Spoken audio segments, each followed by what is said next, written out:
families, neighbors, everyone. Please, someone let us know if you can hear us. We're using a new microphone tonight, so I want to make sure it's actually working. I got this for my birthday. I got this for Christmas. We're just showing y'all.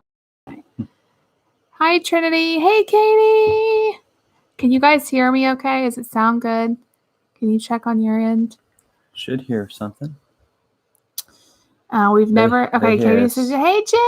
Hey, Jen. I wish you were here." I'm glad. Yay! I'm so glad you could join us. We're trying to get all this microphone business dialed in, but I feel like the quality will be a little bit better if we use it.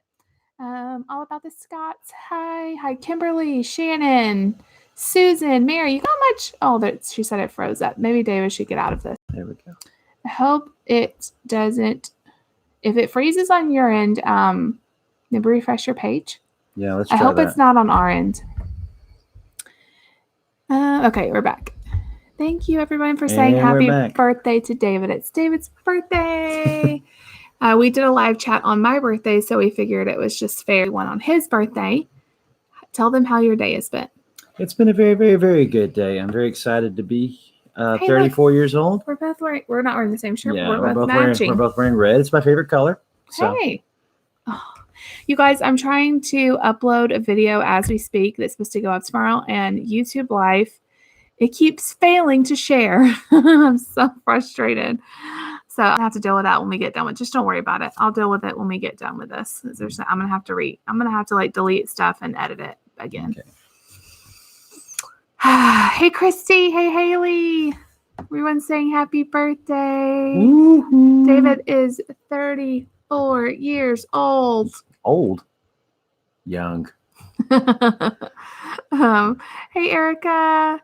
Hey everybody. Thank you so much for joining us this evening, I guess. It has been a great day.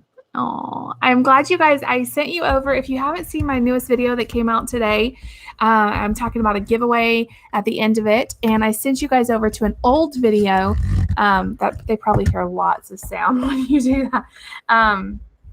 I sent you guys over to an old video, and I'm going to start. No, I'm trying to give it a little bit more. There we go. Because they probably hear. No, I hope not. No, that would be only if I was messing with them. I don't know. Okay, so I'm glad the volume sounds great. I'm really excited about this new microphone. You want to show me your mic?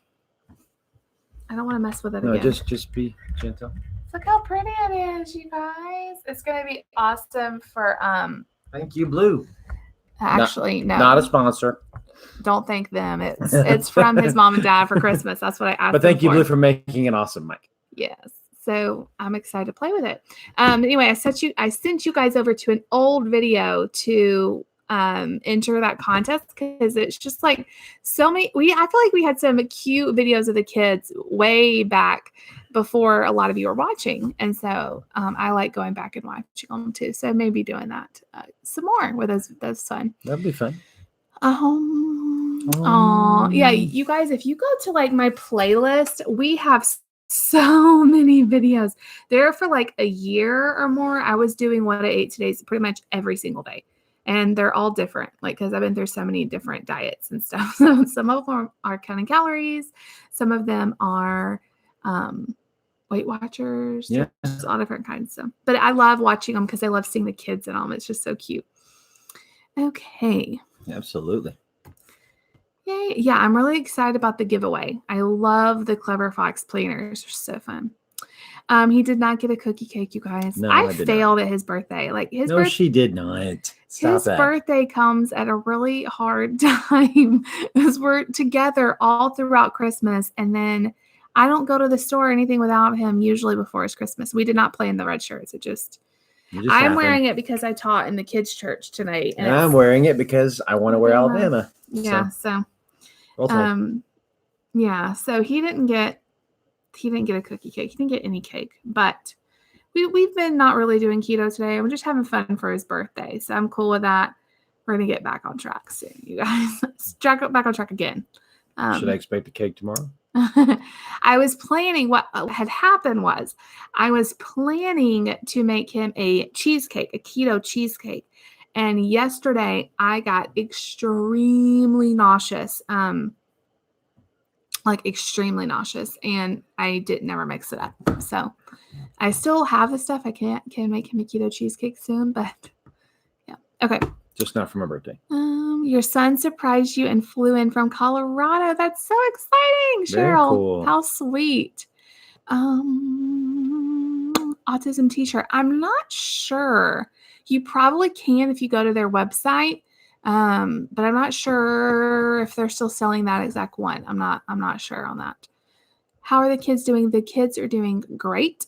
They're both in bed. Lucy was up a lot in the night last night. I don't have any idea why. She seems to be feeling fine. She just woke up in the night and she couldn't sleep. So I was up with her a lot. And so David on his birthday gave me a nap today and he watched the kids. So she's tired. She didn't take a nap. So they kind of like asked to go to bed. And Nate's been sleeping so good. He slept from 8:30 last night till 8 o'clock this morning. So crazy. Okay. Awesome. Everybody's doing good. Glad you all came to join us. And what do you guys think of this? Now, this is huge. Like, do you guys see how long it is? I can't show you how big. It's big. 2 feet tall and 4 feet wide. My mom and dad got me this for Christmas. And when I opened it, I loved it, but I had no idea where we were going to put it. Like, it's really big. So Mom. Hey, Grammy's on. We're using the microphone you gave us. So you have to let us know if... That's what this cool thing is right here. You have to let us know if it sounds any different. Hopefully it sounds real clear. Yeah. But mom and dad got me this, and I was like, where am I going to put it? But we ended up putting it in this is in our dining room. It's just like a little, what's it called? Adjunct to the kitchen. Eat-in kitchen, I guess.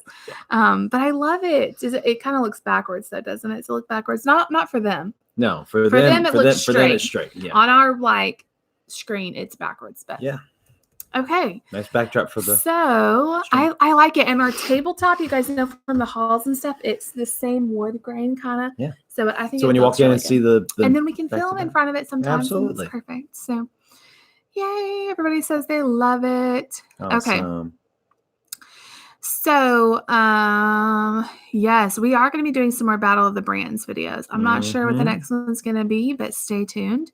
I have some ideas. I have a video coming out tomorrow. If you can ever get it up, y'all, I've been trying. She'll get it up. I'll get it up. I'll have to probably delete a bunch of stuff and then re-edit it, but I'll get it back up for tomorrow. But you should be able to just copy and paste it. It's just a whole. Our computer does not have a lot of storage, and so things start getting backed up, and then it won't share video. It's a thing, but I'll get it. But there's a video going out tomorrow that's talking about all of our 2019 goals. There's talk about vision casting for the year, weight loss goals, YouTube goals, finance goals, family goals, spiritual goals, all those good things. Kids goals, marriage goals. It's like 30 minutes long, you guys, but I think you're really going to like it. And I kind of wanted to preview that a little bit tonight and maybe talk about some of it, but stay tuned for tomorrow because it's more in depth, like what we're going to be hopefully working towards in 2019. Okay. Let me see if there's any other comments. New Bible study. Yes. So I have one more. I did not get it filmed before we left on vacation. There's one more in this study. So that will be out this Friday and it's on worry, which Lord knows I need all the help I can get on that one. Most people do. So and yeah, she does have the new Bible study picked out. I have it picked out. I'm gonna let you guys know on Friday. She'll let you know on Friday. And then I'll give you a week or two before I start on the new one. I'll probably do like a segue introduction or something. Segue. Yeah. So you guys can get it. I'm really excited about the new book. Yeah. So tune in this Friday, 7 a.m. Eastern Standard Time, and you'll hear about the new book. Or whenever you want to watch it. Or whenever you want to watch it over the weekend. Yes. Yes, it's coming soon. Yeah, worry is my middle name too. So speaking Not of mine. I hate worrying. I'm trying to get better at it because like the Bible says, it doesn't add a day to your life. It doesn't change anything. Takes away a few days actually. Yes, I think it's going to be a really great end to the Bible study, doing one about worry. So anyway, I thought we could talk about, so for we started doing it. What year was it? We started doing our one little word for the year. Probably about 2012, somewhere around there, I'd say. And it started out, if you guys have never heard of this concept, it started actually with our pastors coming to us, and they wanted everybody in different ministries to come up with one word that they felt the Lord had given them for their ministry that year. Right. And we had never even heard of this concept before. Well, I had. Well, I hadn't really. I had it at different churches. Maybe I had, but I hadn't really thought about it before. Right. And so immediately we came up with a word. I think it was flourish that year. Mm-hmm. And God really did flourish our ministry that year. And then every year we've kind of had different words. We just kind of kept that going, even though they didn't necessarily ask us to, like, that year, everybody was announcing them like in a meeting. Right. But ever since then, we just have kind of continued to, I'll kind of pray about it, you know, as the year's coming up, like, God, what is some things you want to show us this year? Or what are some things we need to work on this year? Right. And we've had, we had flourish one year. We have had, what else? I think one year, didn't we have next level? Increase. Transition. That was a hard one. That was the word for 2016. And then 2017. What was it? Fulfillment. Yeah, fulfillment. And 2018 was rest. Rest, which parts of it were. The end was not so much. 2018. Okay, so this year I've been thinking about it a lot. 2019 is going to be 2019. So David and I have actually different words this year for the first time. Usually I kind of think of one. We have one combined word, though. We have one combined word. We have one for our family and the church, and we have one for individual. Yeah. So. Oh, mindful. I like that, Katie. So I got it. That's close to what we have. It's kind of close to what we have. So so what's your personal word? So I actually was thinking of lots of different words. I was really thinking about different ones and kind of like, I like to look at ideas for words, or look at, if you Google one little word, you'll see all these different inspirational posts about people's words. And I kind of was looking through and thinking, what would be my word for this year, God? What is something you want me to focus on this year? Right. And there was a couple of different ones. I thought victory, I want to have victory over certain areas of my life, but that didn't seem very verb-like. I like things that are be this or do this. Yeah. And so, intention. Oh, you're getting on our words. Wait for it. You're getting on our word, Courtney. So my word, I was looking through a bunch of words and this word just hit me, and that's how the words usually do. And my word for 2019, nope, 2019. we're gonna be okay in about a couple weeks. Yeah. Fearless. I want to be fearless. And this goes back to the worry and all the things. Fearless with my weight loss. Like a warrior princess. There's so many times I feel like fear holds me back. Fear of failing, fear of the future, fear of like with weight loss, it's fear of messing up, fear of failing, fear of opinions, fear of rejection, fear of opposition, fear of you name it. Being stuck, not moving forward, fear of what's going to happen with Nate, fear of what's going to, if the kids get sick, I go through all of these emotions all the time. What if this, what if that? And that's not how God wants us to be. Correct. So I want to be fearless. I want to be fearless with every single thing I do.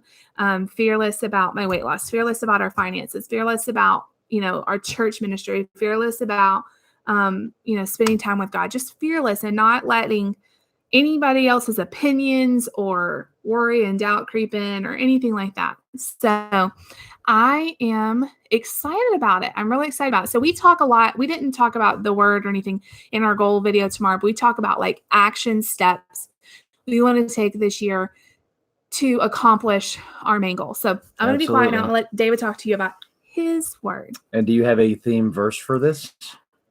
What's that one we were both talking about? 2 Timothy 1:7. For God has not given you a spirit of fear, but of power, love, and a sound mind. Hey, Miss Gina. Oh, you're going to church. Awesome. Have fun. Awesome. Yeah, I love it. And have you guys ever heard Jasmine Murray? She was on American Idol. Fearless. So we went to ladies retreat this past year, and the whole theme, which I didn't even really think about it so after I kind of thought of the word fearless, but the whole theme was fearless. And she came and she did her song, and it just was really powerful. Okay, your word. Okay. So I actually did a few thoughts. I had a couple of good words that I thought would be appropriate, but I really wanted to come up with one that meant something on a broad scale. I want something that no matter what situation, I can just apply it.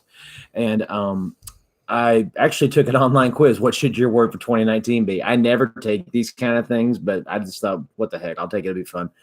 And it actually spit one back at me, and it was one of the ones I was considering. And you were like, I don't know. And I'm like, I think that's a good word for you. I was considering it, but I was it's so simple a word that, sometimes you want a word that like, oh, that's the word you need. But actually, kind of like what rest was in 2018, it's like, you need to do this. And so my word is delight.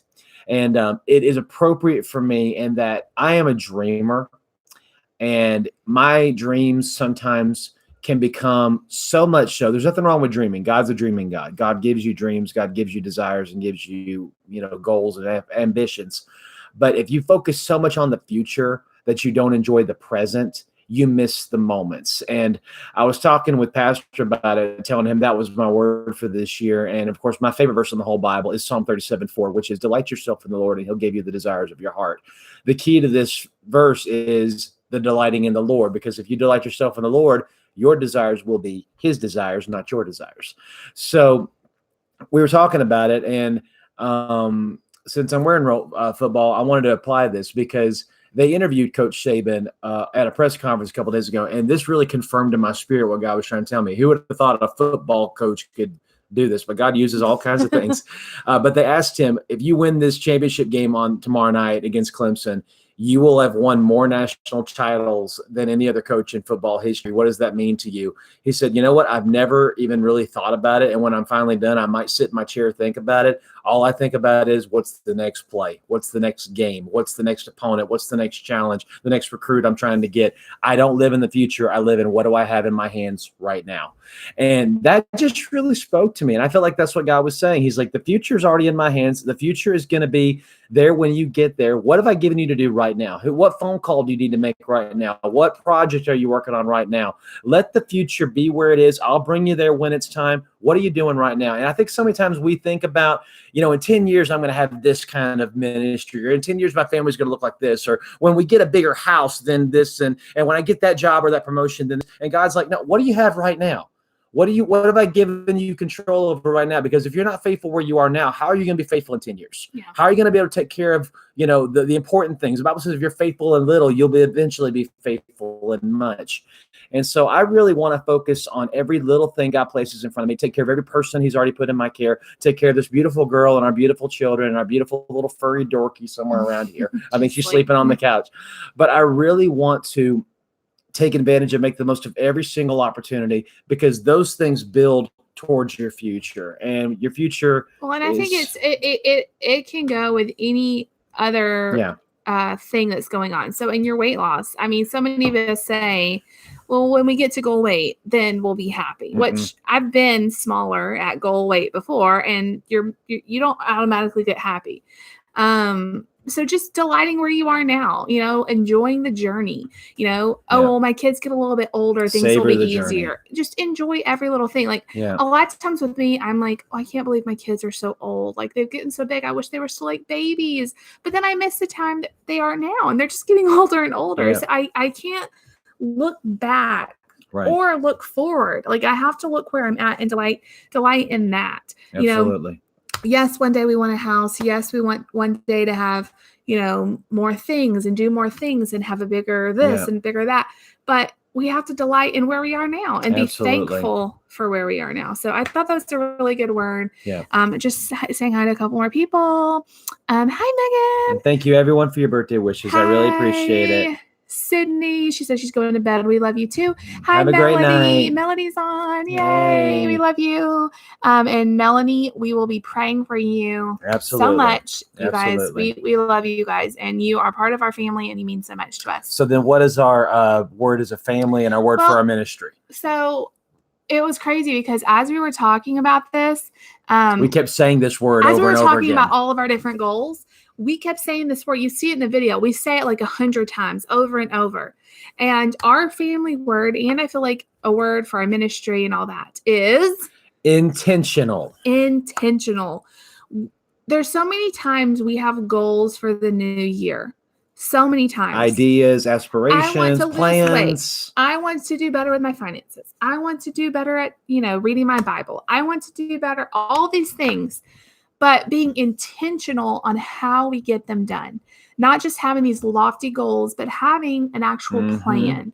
Not just doing things because that's always how we have done it before. Okay, so you have this idea. How are you going to implement it? You have this goal. How are you going to reach it? You have this dream. How are you going to make it come true? What is your intention to make it possible? Yes. So we have a bunch of different goals in our video for tomorrow. I keep talking about that, but it's true. And then we have step-by-step intentional things that we want to do to help with those goals. So I just encourage you guys, maybe if you have because I've been reading your goals on that video about the giveaway. I told you guys to leave me a goal. I've been reading all those goals, and you guys have amazing goals. But just look at those goals and think of what are some intentional steps that I can list out. It doesn't have to be, it can be simple things. I'm going to give you an example in just a sec. But simple things, practical things, things you're actually going to do that you can do. Okay, YouTube goals. We're on YouTube, so your goal is to have 100,000 subscribers by next year. Stupid goal. I can't control that. You can't control that. I can't control how many people subscribe. Now I can do my best to make quality videos or do things people like, but at the end of the day, the number of subscribers is not really in my hands. But what can I do? What are some things I can do? One of my goals this year is to read the Bible more often. Honestly, it's one of those things that I try and I struggle with because by the end of the day, I'm tired. And then I'm like, oh man, I've missed my Bible reading again today. It's one of those things. So what are some intentional things I can do to not let that happen? Right. Well, I can, do it earlier in the day so that by the end of the day, I'm not tired and forget about it. I've also started listening to it. Listening to it has been key for me. And a lot of times I'll listen to it and read at the same time. But that has been an intentional step that's really helped. Definitely. I can read a version that is a little bit more understandable. If the NIV is a little bit too hard for you to read or you don't really enjoy it, maybe try the Message. Try a different version. And that's really, really been helping me. So just some examples. That's good. Okay. Does anyone have anything they want to say or ask or anything like that? We're really excited about this upcoming year. I mean, and I will say, as soon as I said my word for this year is fearless. What happened? A bunch of fear came up. Yep. Because when I got this word, I was like, yes, fearless. I'm going to be fearless. I'm not going to have fear. And when you do that, the enemy hears you. And we've had a lot of stuff just raining down on us the last week, like a lot of stuff. And I'm like, okay, God, I see what you're doing here. Because fearless sounds really good until you have a bunch of bad things come up. Yeah. And then you're like, everyone's brave till something big comes along. Yeah. Courage. I like that, Megan. That's awesome. Yes, we are excited about this new year. And, I feel like having positivity in your life and being excited about it. And there's a difference between being positive and being in denial. There's a huge difference. And with your goals, you have to be practical. Yes. With the weight loss, you can't say, I'm going to eat 100% perfectly. I'm never going to mess up. I'm going to eat kale and, whatever is healthy or whatever. And then is that sustainable or are you going to stay on that for a week and then be done? So you have to be practical. But also leave room in your life for goals that are out of your reach. I remember T.D. Jakes said something really powerful. He said, if you're believing God for something in your life that you can accomplish, it's too small. There's something about having goals and dreams and aspirations that you just think in your mind, that's never going to happen. But man, wouldn't that be cool? That gives God room to do something really cool in your life. It's so funny because in our marriage, David is the dreamer and I am the practical one. Like I'm the one that's like, so I shoot for the stars. She brings me to the moon. But I definitely need to be more and I need the grounding because I am so practical. In my opinion, or my view, I would rather not be disappointed. Right. So I don't want to say like, oh, we're going to have a house or we're going to have this in 1 year or we're going to have that in 2 years. And I hate the mundane and I hate feeling boxed in. I want to know that there are no limits or there are no boundaries, that we can do whatever we dream we want to do. Yes. So I feel like dreaming is good, but also you have to delight in where you are. Good it stuff. Is David's birthday today. If anyone wonders. I am 34. 34. Melody, I am going to be praying for you for your new job. That is so exciting. Absolutely. You have to keep me posted. Please do so. Courage and gentleness. I like that. And Melody said her word is trust. Trust is huge because this is the thing. Like my word fearless. Trust goes along with that. Because the whole thing is we can be fearless because we're trusting in him. Right. He's our strength. He is our strength. And today I was teaching in the kids' church. That's where I'm wearing my shirt. Mhm. And our whole lesson today was on God is always with us. He never leaves us. And that is why we can be fearless. Like Right. he already sees the end. He already has it in his hands. Mhm. He already has the end process. And I told them about some health struggles I went through as a child or as a teenager. Absolutely. Jen said her word is new. And I like that. Mhm. But you know, in the middle of a trial, in the middle of the sickness I went through, in the middle of all that, it's really hard not to be fearless because I had a lot of fear. I mean, Right. you don't know what's going to happen, but God knows, Yeah. and he's got it, and we can trust in him, and we can be fearless. Absolutely. Okay. You picked balance. I like balance. Balance is always good. I did not try the frozen Brussels sprouts. They're still in my freezer because the last few weeks before Christmas, Aldi has had the fresh ones super cheap. They were like $1. So I've been buying the fresh ones, but I have them in my freezer and they're actually on the menu plan. So I'll keep you posted. I'm a little worried I'm not going to like them as much as the fresh because I love the fresh ones so much, but we'll see. I'm sure they're probably fine. Was there anything else on your mind you want to discuss with them or ask them about? Yes, God seeing the end is very comforting. Mm-hmm. Okay, Katie, Katie's cousin is having open heart surgery tomorrow for a torn aorta. Everybody be praying for Katie's cousin. We'll definitely be praying for her. Cheryl, you fell on Christmas and broke your leg. No oh my fun. gosh. I no hope fun. everything is okay with that. Absolutely. And we'll definitely be praying for you too so much. Absolutely. Yeah, so we're really excited about this upcoming year, even though there's a lot of crazy things swirling around right now. A few question marks swirling out there. But the great thing is I know a God that has answers. That's right. So. And you know what? He's never, like, we've been married almost 10 years, you guys. 2019 will be married 10 years in September. And we have had little and we've had more. But at the same time, like, we've never gone without food. We've always had money to pay every bill. Yeah. You know, some weeks and months, I'm like, how do we even have money for that? But we did. And God has never left us. That's he's right. He's always provided. And anyway. Always takes care. Release. Christy, I like the release. That's a good word. Yeah. Need to put a lot of things in God's hands. Yeah.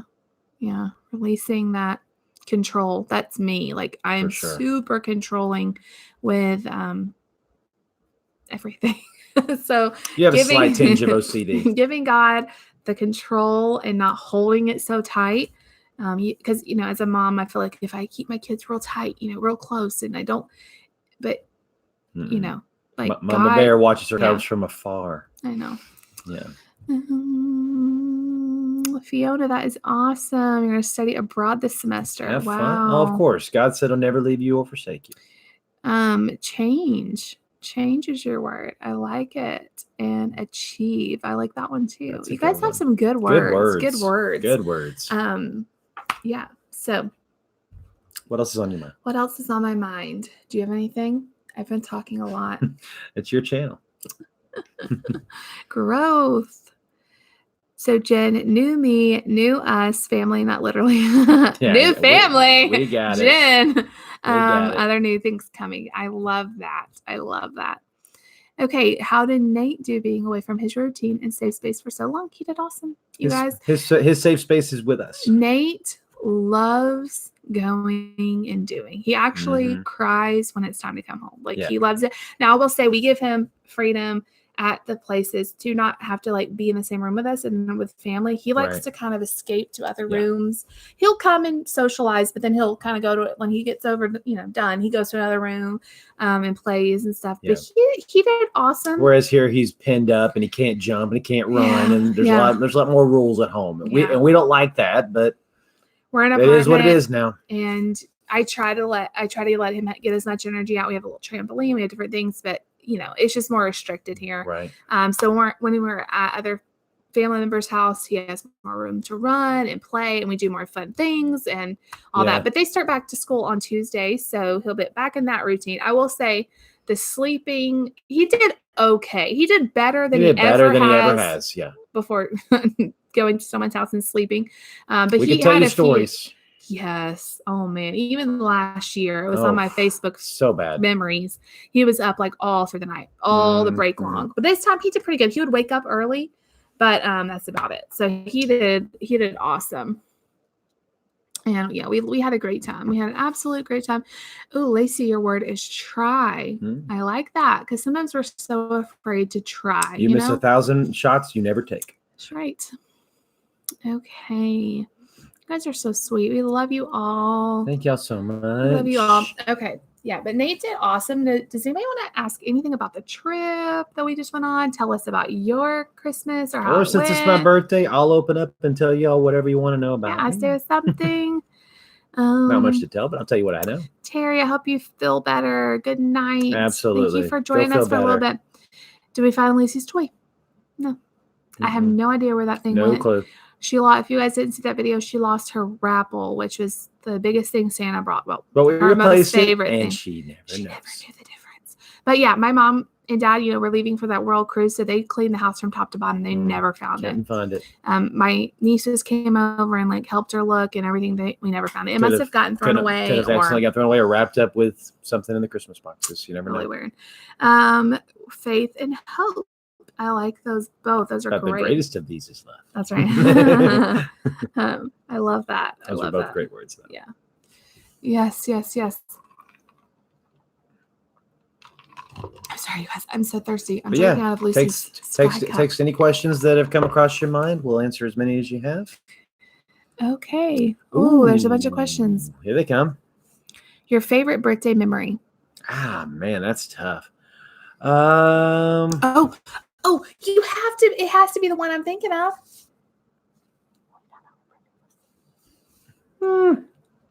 That was it one. It better be the best one. It better be. You're just saying that because you forgot to give me a present.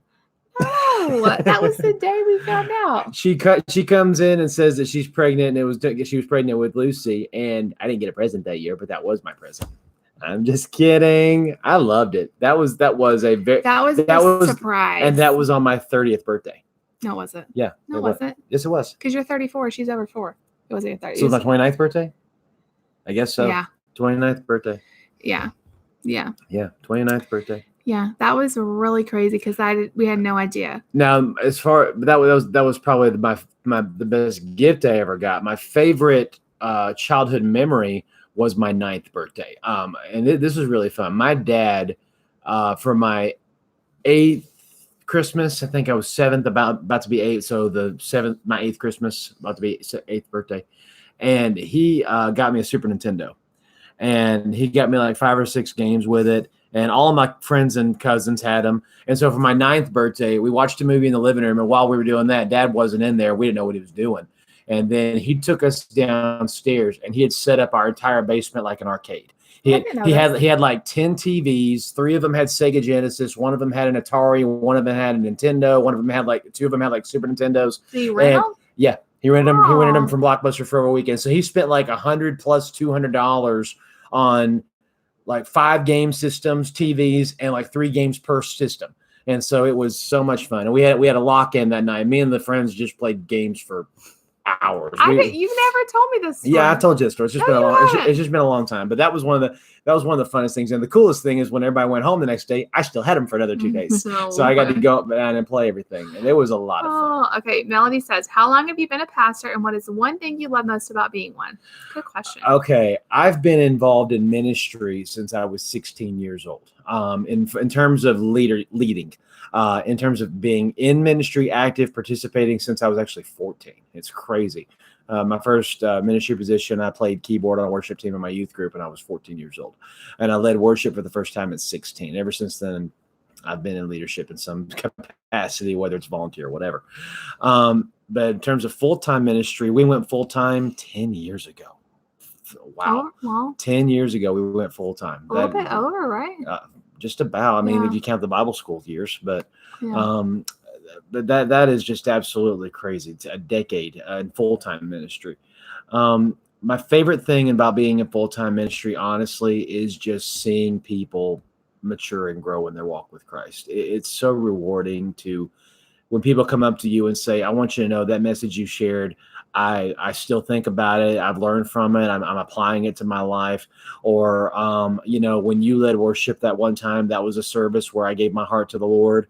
When you prayed for me, I felt something break inside of me, and I feel like God's given me freedom. Little things that, just really, just it leaves a moment on you. And thankfully, God lets you have those occasionally to remind you what you're doing is still worth it. Because, and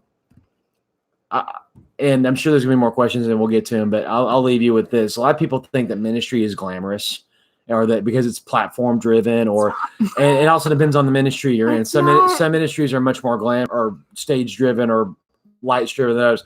But what you see on TV is not ministry. That's platform, borderline performance in most cases. Well, and it's basically 24/7. And you're always on the phone to be called at any moment's notice by somebody that has a need.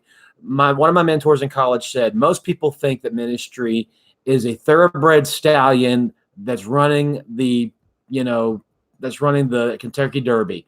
And in fact, ministry is a bucking bronco in the rodeo that wants to knock you off and then kick your brains in. Well, and this is the thing. It could never be more true. It's not just, the people are going through a hard time, so they take it out on you or this or that. It's the enemy. I mean, yes, they are spiritual, after you mental, physical, emotional. The impact you have. And it's the best and hardest thing besides being a parent, I would say, that we've done. Absolutely. Okay. But I wouldn't trade it for a thing in the world. Seriously, you guys, he loves going to work. He loves it. And I'm so happy that he gets to do something he loves. Okay. What has been the hardest challenge with a child with autism, having a child with autism? Avoiding comparison. Me too. Avoiding comparison. Seeing other kids and not comparing what he should be doing or he could be doing with other kids. It all boils down to that for us a lot. And just learning to let go of that. And he's on his own development and growth. Marches to the beat of his own drum. Can't conform him to anything, any structure. Yeah. Everything's got to be tailored for him to fit what he needs. So. Yes.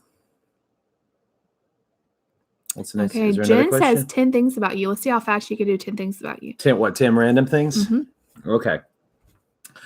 How about try to do 10 things they may not know about me. Okay. Let's try that. Okay. I actually. See how fast you can do. Okay. One thing is I actually was born with red hair. A lot of people don't know that. That's true. Yes, it was. Look at my newborn pictures. Redder than brown. I was born with redder than brown hair. Another thing is I was clean shaven until we started dating. That's something a lot of people don't know about me. He looks way better with facial hair. I do. And I've never changed since because what she likes is what I like. Number 3, I have had only one car that suits me. The other cars were not my personality, but I got them because I wanted to make a statement. What cars want to suit you? My first car was a Chevrolet Z71 pickup truck, and it was huge. And every time I pulled up in it, people are like, why are you in that? It makes no sense to see you get out of that car. My second car was a Pontiac Firebird convertible. Why are you in a convertible? It makes no sense. Well, but now what I drive fits me. And it looks sort of. So he drives a little tiny car. Sometimes I'm like, you don't have any room in there. Know, anyway, it saves gas, y'all. It saves gas. Okay, number 4. Number 4. I've been playing the piano since I was 7, and I got involved in playing the piano because of my mom. So thank you, Mom, for inspiring me to play piano. His mom plays piano. Okay, number 5. I took vocal lessons for 6 years, from age 16 through 22. So with 3 different teachers. Let's see. I originally was going to be a music major, and I figured out very quickly that I hated the advanced music theory and advanced music program. And so I switched to pastoral ministry, and it was one of the best decisions of my life. I'm so glad. David has a true pastor's heart, you guys. I love it. I love it. Next. What's next? What number? 7. 7. Let's see. Wow, this is getting tough. You're running out.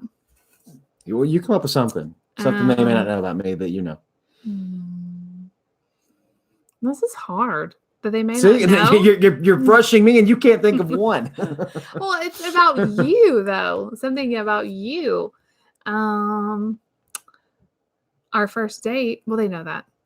We talked about this on the blog. Yeah, we told them that. The first movie we saw together.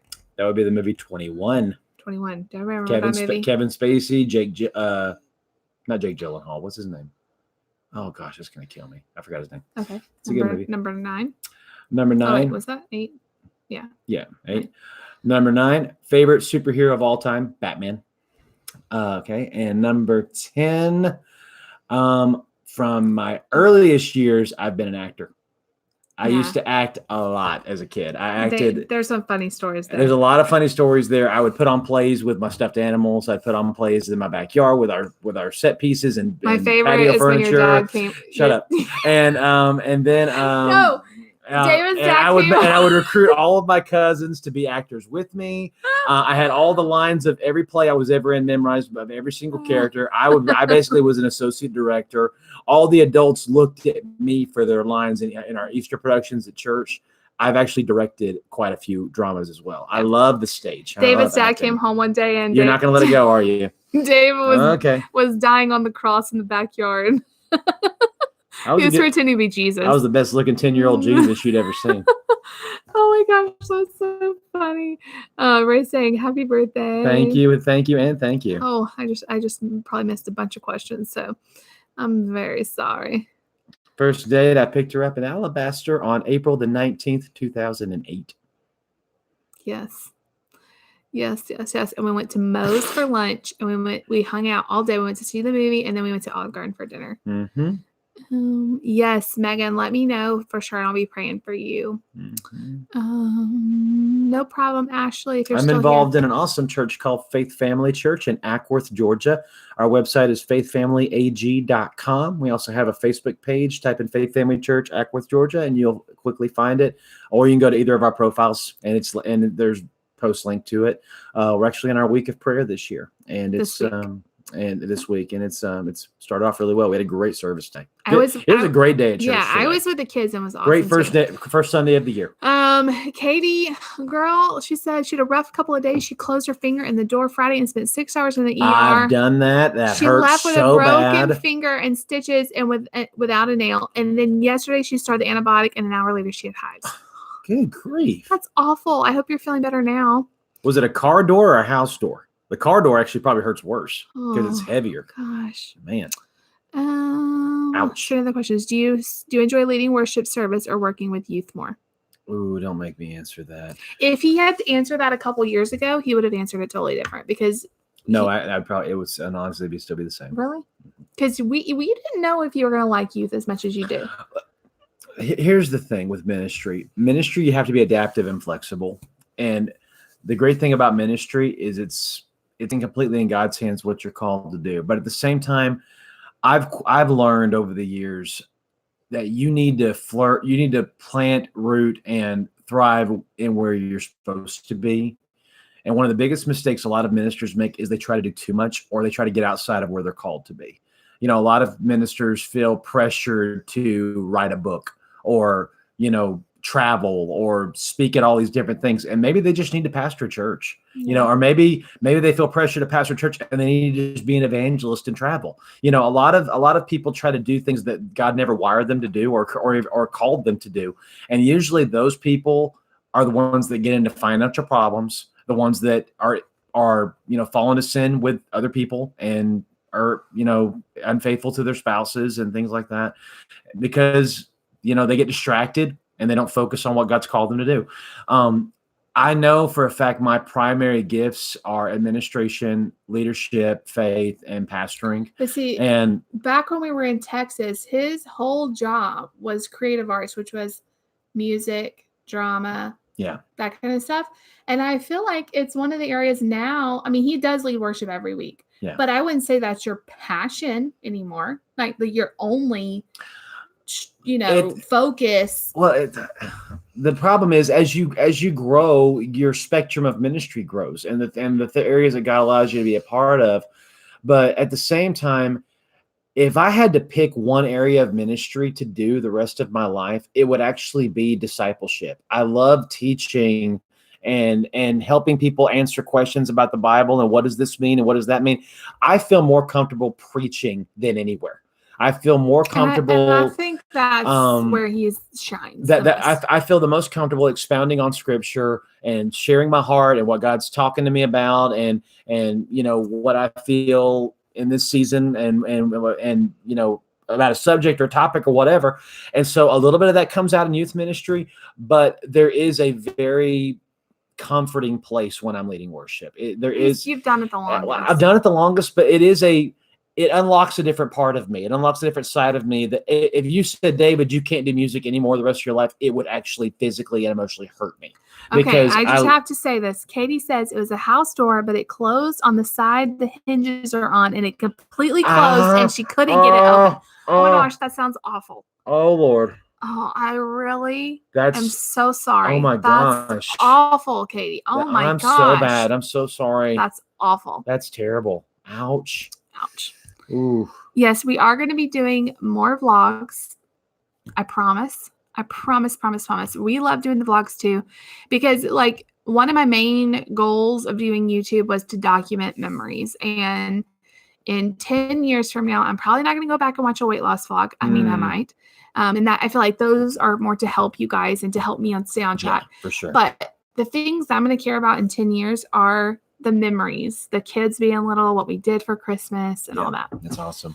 Oh, you thought you had completely severed your fingertip. I bet you did. Yeah. Oh my gosh. That's I bet you thought that. Somebody asked, I want to be a Has youth a new pastor. camera? Oh yeah, you can answer that in a second. Has a new camera arrived yet? It arrives, I think, tomorrow. Hopefully. I'm so ready. You guys, my camera. I can't wait to see it. My camera is so bad right now. I dropped it again. I'm gonna have to like bubble wrap the new one. I dropped it again, and the hinge that's messing up on the memory card thing is even worse now. It's worse. So I can't hardly close it. I've got some ideas on how to fix it, but it's going to completely rig it, basically. For sure. Okay, so very quickly. Now, I want you to help me answer this. Somebody asked above, I want to be a youth pastor. Any advice? I would say get involved in volunteering, volunteer, support another youth pastor. That's where you're going to learn That's the best way to do it. I always tell this story. My cousin thought he was supposed to be a youth pastor, and he went to college and got a ministry degree in youth ministry. His first job out of college, he has a youth group of, I think, 15 to 20 kids, something like that. He resigns within 6 months and says, I hate teenagers. Wow. Wasted 4 years of his college life. Whereas if he had just gotten plugged in with a youth group and watched a youth pastor and taught maybe a small group or something, he would have quickly realized, you know what, I like this or I don't like this or whatever. I think this can be for any job. Like, I went into. We actually have something in our church called 30 Serve, where you serve in a ministry for 30 days. And then at the end of the 30 days, we come back and we ask you, did you like it? Did you enjoy it? And if they go, no, I hated it. Good. Now you won't be stuck there for all these years. Well, and like, okay, so I went into nursing school. Yeah. And I went into it because I thought, I went through a lot of health problems. I loved my nurses. Maybe I can give back to other people. Maybe a good job, good money and stuff like that, for our family. Well, I got into it, and by the time I'm into it, I've already done all my prerequisites. I'm deep into it before I actually step foot in a hospital. And I hated it. Like, I seriously hated it. I hated the stress. I hated the busyness. I hated I just hated it. And so, but by that time I was so far into it that I would have had to go like completely from back to square one. So I just finished it. But then I had a degree that I really didn't care that much about. So whatever you do, I would say dip your toe in it first. And school is different than reality. Yes. Yes. Can I please say this one thing? I use 5 to 10% of what I learned in college and ministry. Yeah. So much of it is by learning people, interaction, asking questions, learning from people who've been there. And not very many people who teach at a college level have ever pastored a church. And so a lot of them really don't know. Well, and the thing is, a lot of times in college, they want to know that you can handle the stress of college. It's it's a thing that not everybody can handle. So Right. the type of people that, you know, can graduate from a nursing degree or whatever, it may not like, Yeah, maybe they're just good test takers yeah, and good at and the they're paperwork they're of it. persevering through the test or Yeah. and so it doesn't mean that the job you get is going to be exactly Yeah. what you learned, you know? So, And the only other thing I'll say as far as being a youth pastor is, do you love teenagers? That's the key. Do you truly, and I don't mean do you like leading them or do you like taking them places or hanging out with them? Do you truly love relationship, hearing about their lives, hearing what they did at school, hear what's going on with them, the people they're dating, the people they just broke up with, how they're doing on the football team, what they're doing with the cheerleading squad, you know, the prep groups they got in, the bands they're in, the music they're listening to, the movies they're watching, the TV they're watching. Do you care about their lives? If after about 1 minute of talking to them, you want to go talk to somebody else, you probably don't need to be a youth pastor. And honestly, that's my biggest struggle as a youth pastor. well, it's hard to relate to someone that's in a but different season. But not even that. Jessica and I've said this. We hate drama. We hate, you know, so many aspects of things that, and a lot of it's because when we look back and go, we didn't grow up with typical teenage lives. And so I wasn't, you know, involved in a lot of things. A lot of teenagers are, neither was she. And so when we hear so-and-so, you know, said this about me or doesn't like me for this, that, and the other, we just look at each other like, really? Yeah. You know, it just doesn't make a lot of sense. But the thing is you just have to show them love. You have to be empathetic. Yeah. Even though if it's something you can't relate to, and this is just like with anyone. I mean, there's people in your ordinary life as adults that will come to you and they're upset about something that you can't relate to. Just trying to see it from their perspective. Right. Relating to them. They only know what they know, you know? Right. And so that's what we try to do is just, okay, maybe I can't relate to this situation that this child is going through. They all seem like children, teenagers. They're not that much younger than us. The student is going through. Maybe I can't, maybe I didn't go through this. Maybe, you know, but can I put myself in their place? Yeah. You know, and can I see, okay, they're hurting. What can I say to help them? And that's what and in this society, teenagers need love. They need love and encouragement and somebody that'll be there for them. And yes, we can do that. Yes. How do you like your cup? Oh, I love this thing. This thing is one of those awesome. Walmart Ozarks. They're kind of like Yetis, and they've actually done tests, and they've proven to be better than Yetis in keeping things cold. Yeah, they'll keep things cold and icy for over 24 hours. It's crazy. They're awesome. They're like $10 or something. Yeah. Okay. Have you considered adopting any children? I don't know. I think I'd rather adopt than be a foster parent. Yeah. Although, you know, I watch a lot of some fostering channels on YouTube, and they are amazing. Like, because I know there's so many kids out there that just need love. I don't know. I feel like we would have to be the right season of our life. Yeah, for with sure. Nate, I wouldn't want to disrupt, you know, anything like with Nate or anything, bring another child. I mean, you never know. You never know. What features are on the new camera that made you choose it? So I watch a lot of different YouTubers, and almost everyone at the end of the day has, I mean, once they get, you know, to where they want to invest in a nice vlogging camera, everybody just has a Canon G7X. Like the quality, the focus, the like small, like ours, I think is even a little bigger. Doesn't it have like a built-in stabilizer too, where it won't go out? It just is a really good vlogging camera, and so I watch a lot of channels that's what they use, and the quality is really good. So that's kind of why I chose it. I actually wanted that years ago when I got my camera, but the one I have now is a lot cheaper, so I went with that one at first. But it's time. I can't wait to see it. I'm excited, you guys. Special needs teacher. Do you have any advice for the since being special needs parents? Again, it goes back to what we were talking about: empathy, being able to be there for the kids. You know, if you don't have patience, you're not going to last very long. Well, I would say too, patience at the end of the day, like and perseverance, getting through this for the next thing. When you're dealing with a child and they're hitting you, or they're throwing things, or they're in the floor crying, or whatever, or you've done this over and over with them and they're still not getting it. Patience, like calmness. Like if we get upset with Nate, he senses it, and he fights back even more. But when we are patient and calm and try to explain things and all that, it doesn't mean it always works. But when we're getting more upset and he's getting more upset, then we're both just really upset, you know, as opposed to if he's getting upset and we're calm. And that's hard. That's the lesson I'm still learning, because I've always been more and it's my personality. The more you elevate your emotion to me, the more I backed down. So if someone like if my father raised his voice to me, that made me shudder back, because if my dad's getting angry, then what I'm doing must really be upsetting him. But autism, and that doesn't work with Nate. No. And so I'm trying to learn that. Yeah, calmness, Mhm. easygoingness. Yeah. If he is throwing a fit, the last thing you want to do is be right up there with him, Right. because it's just going to escalate even further.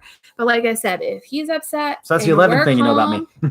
And we're calm, it brings him down a little bit. Definitely. And I would just say, with working with special needs kids, like just realizing that at the end of the day, like the people that work with Nate are seriously like angels, like God's angels. Thank you, Lord, for them. Because I can't imagine leaving my kid who can't tell me what's going on or anything with anybody that I didn't absolutely trust. And so just realizing that these parents that are leaving their kids with you trust you, and this is somebody's kid, you know, like it's so easy to see a kid that's being a problem and think they're just a big problem. Like, why can't they act right? But just looking at them and saying, this is somebody's child. This is somebody, these people, you know, there's parents out there that love them.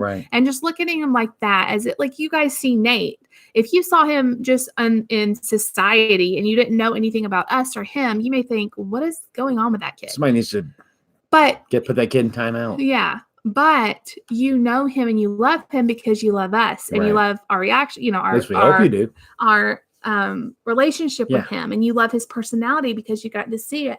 And just realizing that just because a kid can express things doesn't mean they don't feel it, doesn't mean they don't have love to give. It's just a different way. Absolutely. It's just a different way. So, Jessica, do you have a teaching gift? Yes, she does. She does. It's different. Yeah. It's like, different. Do I love getting up in front of 20 people at church? She's better in small settings. Or on YouTube. Or on YouTube. The whole thing of like standing up in front of people and talking is like the hugest fear of mine. For whatever reason, that fear doesn't translate to YouTube. Because I feel when I talk to you guys, I don't picture 1,000 people looking at me. I picture one face, and I try to talk to one of you. And I think I get a lot of comments like, it feels like I'm just hanging out with my best friend. Because you are. Because I honestly try to just like talk to one person. I know there's a lot more that watch, but I don't vision you all in a big group watching me. So getting up at church and talking in front of people or teaching a class, it scares the crud. Now, I'll teach kids all day long. I love that. She's great with kids. Kids love her. But adults, I don't know what Leave it the is. adults to me. I don't know what it is. It just makes me, ever since I was growing up, I hated like the speech days, you know, where you would have a project doing, stand in front of your peers. I just hated it. I just absolutely hated it. So, okay. Does Lucy help Nate get into a better mood, or does she make the problem worse? Depends on the mood. She is very good with Nate, I will say. She is very good with him. But there are times where she loves him so, I will say this, she loves him so much that she wants him to play with her. She like tonight, she was kind of getting on his ever-loving nerve because she wanted to tickle him. And he liked it at first, but then he was done. And he kept trying to get away from her. And she was chasing him down, tickling him. And well, he got real mad at that point. So I'm trying to teach her, like, you know, it's good to play with him. When Bubba pulls away, let him go. Don't chase him around pestering him, you know. But, you know, that's a typical. Or he'll do something funny and she'll say, do it again. Or try to make him do it again. And he doesn't want to do it again. So. But, I mean, I feel like their relationship is so great. Like, she is, like, such a sweet sister. And he loves her. He does. Very protective of her. And she's very protective of him. Yeah. Like, we couldn't ask for anything better, but it was funny. Melody says, I used to be an instructor for adults with special needs, and we taught with a person-centered mindset. Yes. We tailored our teaching based on the individual, compassion, love. Yes. Compassion is huge. Love breaks through so many challenges, you know? And I feel like special needs kids and adults and anybody, they feel love even deeper, you know, because maybe they can't talk or whatever, but they feel the love. And someone who's harsh with them and short with them and frustrated with them, you know, they feel that. They Absolutely. feel that. Katie says you hate speaking in front of people too. Yeah. I don't. I hate it. Like, just giving an announcement in church, I'll break out into a cold sweat. Like, I just hate it. I absolutely hate it. Not for me. Because at the end of the day, it's just about delivering what you have. It's not about how they react to it. It's what you have.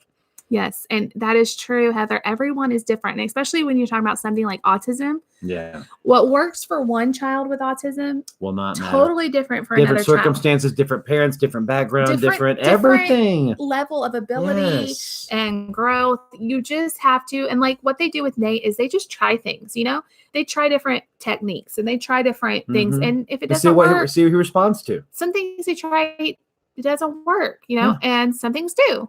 So you just have to be open to trying things. And we have done a vacation Bible school in the past. Our church is not really at a level. We're real small. We're small, but also everybody does one. It's one of those things where literally there are parents. There's churches way more capable. There's churches that have the bigger sets, the bigger curriculums, the bigger amount of volunteers. And so, but also there are parents that literally they travel week to week to all these churches and drop their kids off at vacation Bible schools. Yeah. And so to us, we want to be a church that thinks a little bit outside the box of what are some experiences we can create for the whole family to come to. Because if you think about it, I forgot who it was we were talking to about this. You're in the nursery. Then on Sundays, you're in kids' church or kids' classes. Then you go to youth service. When are you ever in church with your family? And then when are you ever when kids graduate youth, most of them don't stay in church. Stay. And it's they never were taught how to be in church. So what we try to do at Faith Family is, because we are Faith Family Church, is we try to create as many opportunities as we can that the whole family, young to old, all generations, is together. There's something for the little kids to have. There's something for the adults to have. Something for the teenagers to have. And while they may break off separately for times, the majority of the time they're all together. Well, and what we found too is in this day and age, parents are working a lot more. So the time they have with their kids is precious. And so if we can create moments where the family can come together and make memories and have something everybody can do, it's been really great. So yeah, we're big on this. Okay. Favorite trait about Nate and Lucy? Ooh, that's too many to name. Harm. Lucy. There's so many. Lucy's a ham. Lucy is funny. Lucy's a drama queen.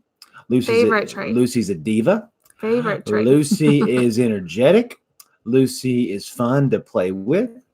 Lucy is all these things, but all of these can be summed up in one word. Lucy is a character. And I love that about her. She's always. You guys saw that vlog where we were shopping for our Christmas money? Like, I should have videoed it. I was just soaking it in. We're in line to pay, and the whole time she's singing and dancing, and everybody in the line is watching her. Everybody come into my world. Everyone, like there wasn't one person in the line that wasn't looking at her saying, "Oh my gosh, she's so cute." But she's just like that all the time. Like she's just so happy, and well, except when she's not. But she's just like, yeah, look at me singing it. It's just so cute. Nate, I love his personality. I love the way he thinks, the way he says wicked, smart. He is the sweetest boy. I mean, the most tender-hearted, which is a blessing because so many autistic kids do not have a sweet personality. Yeah, it's a more of a different. It's more defensive. Yeah, but he will hold hands with anyone and kiss them and love them. Like, he's just a sweet little boy. Oh, Stephanie, I'm sorry. Yeah, some people's feeds and streams are a little different than others. But yeah, absolutely. Come back and watch it again. As soon Leave as your comments. We'll respond to them later. It'll repost as a whole video. So absolutely. Let's see. What was it? Does Lucy's a good blend of both of us. And she actually has a little bit of her Grammy in her too.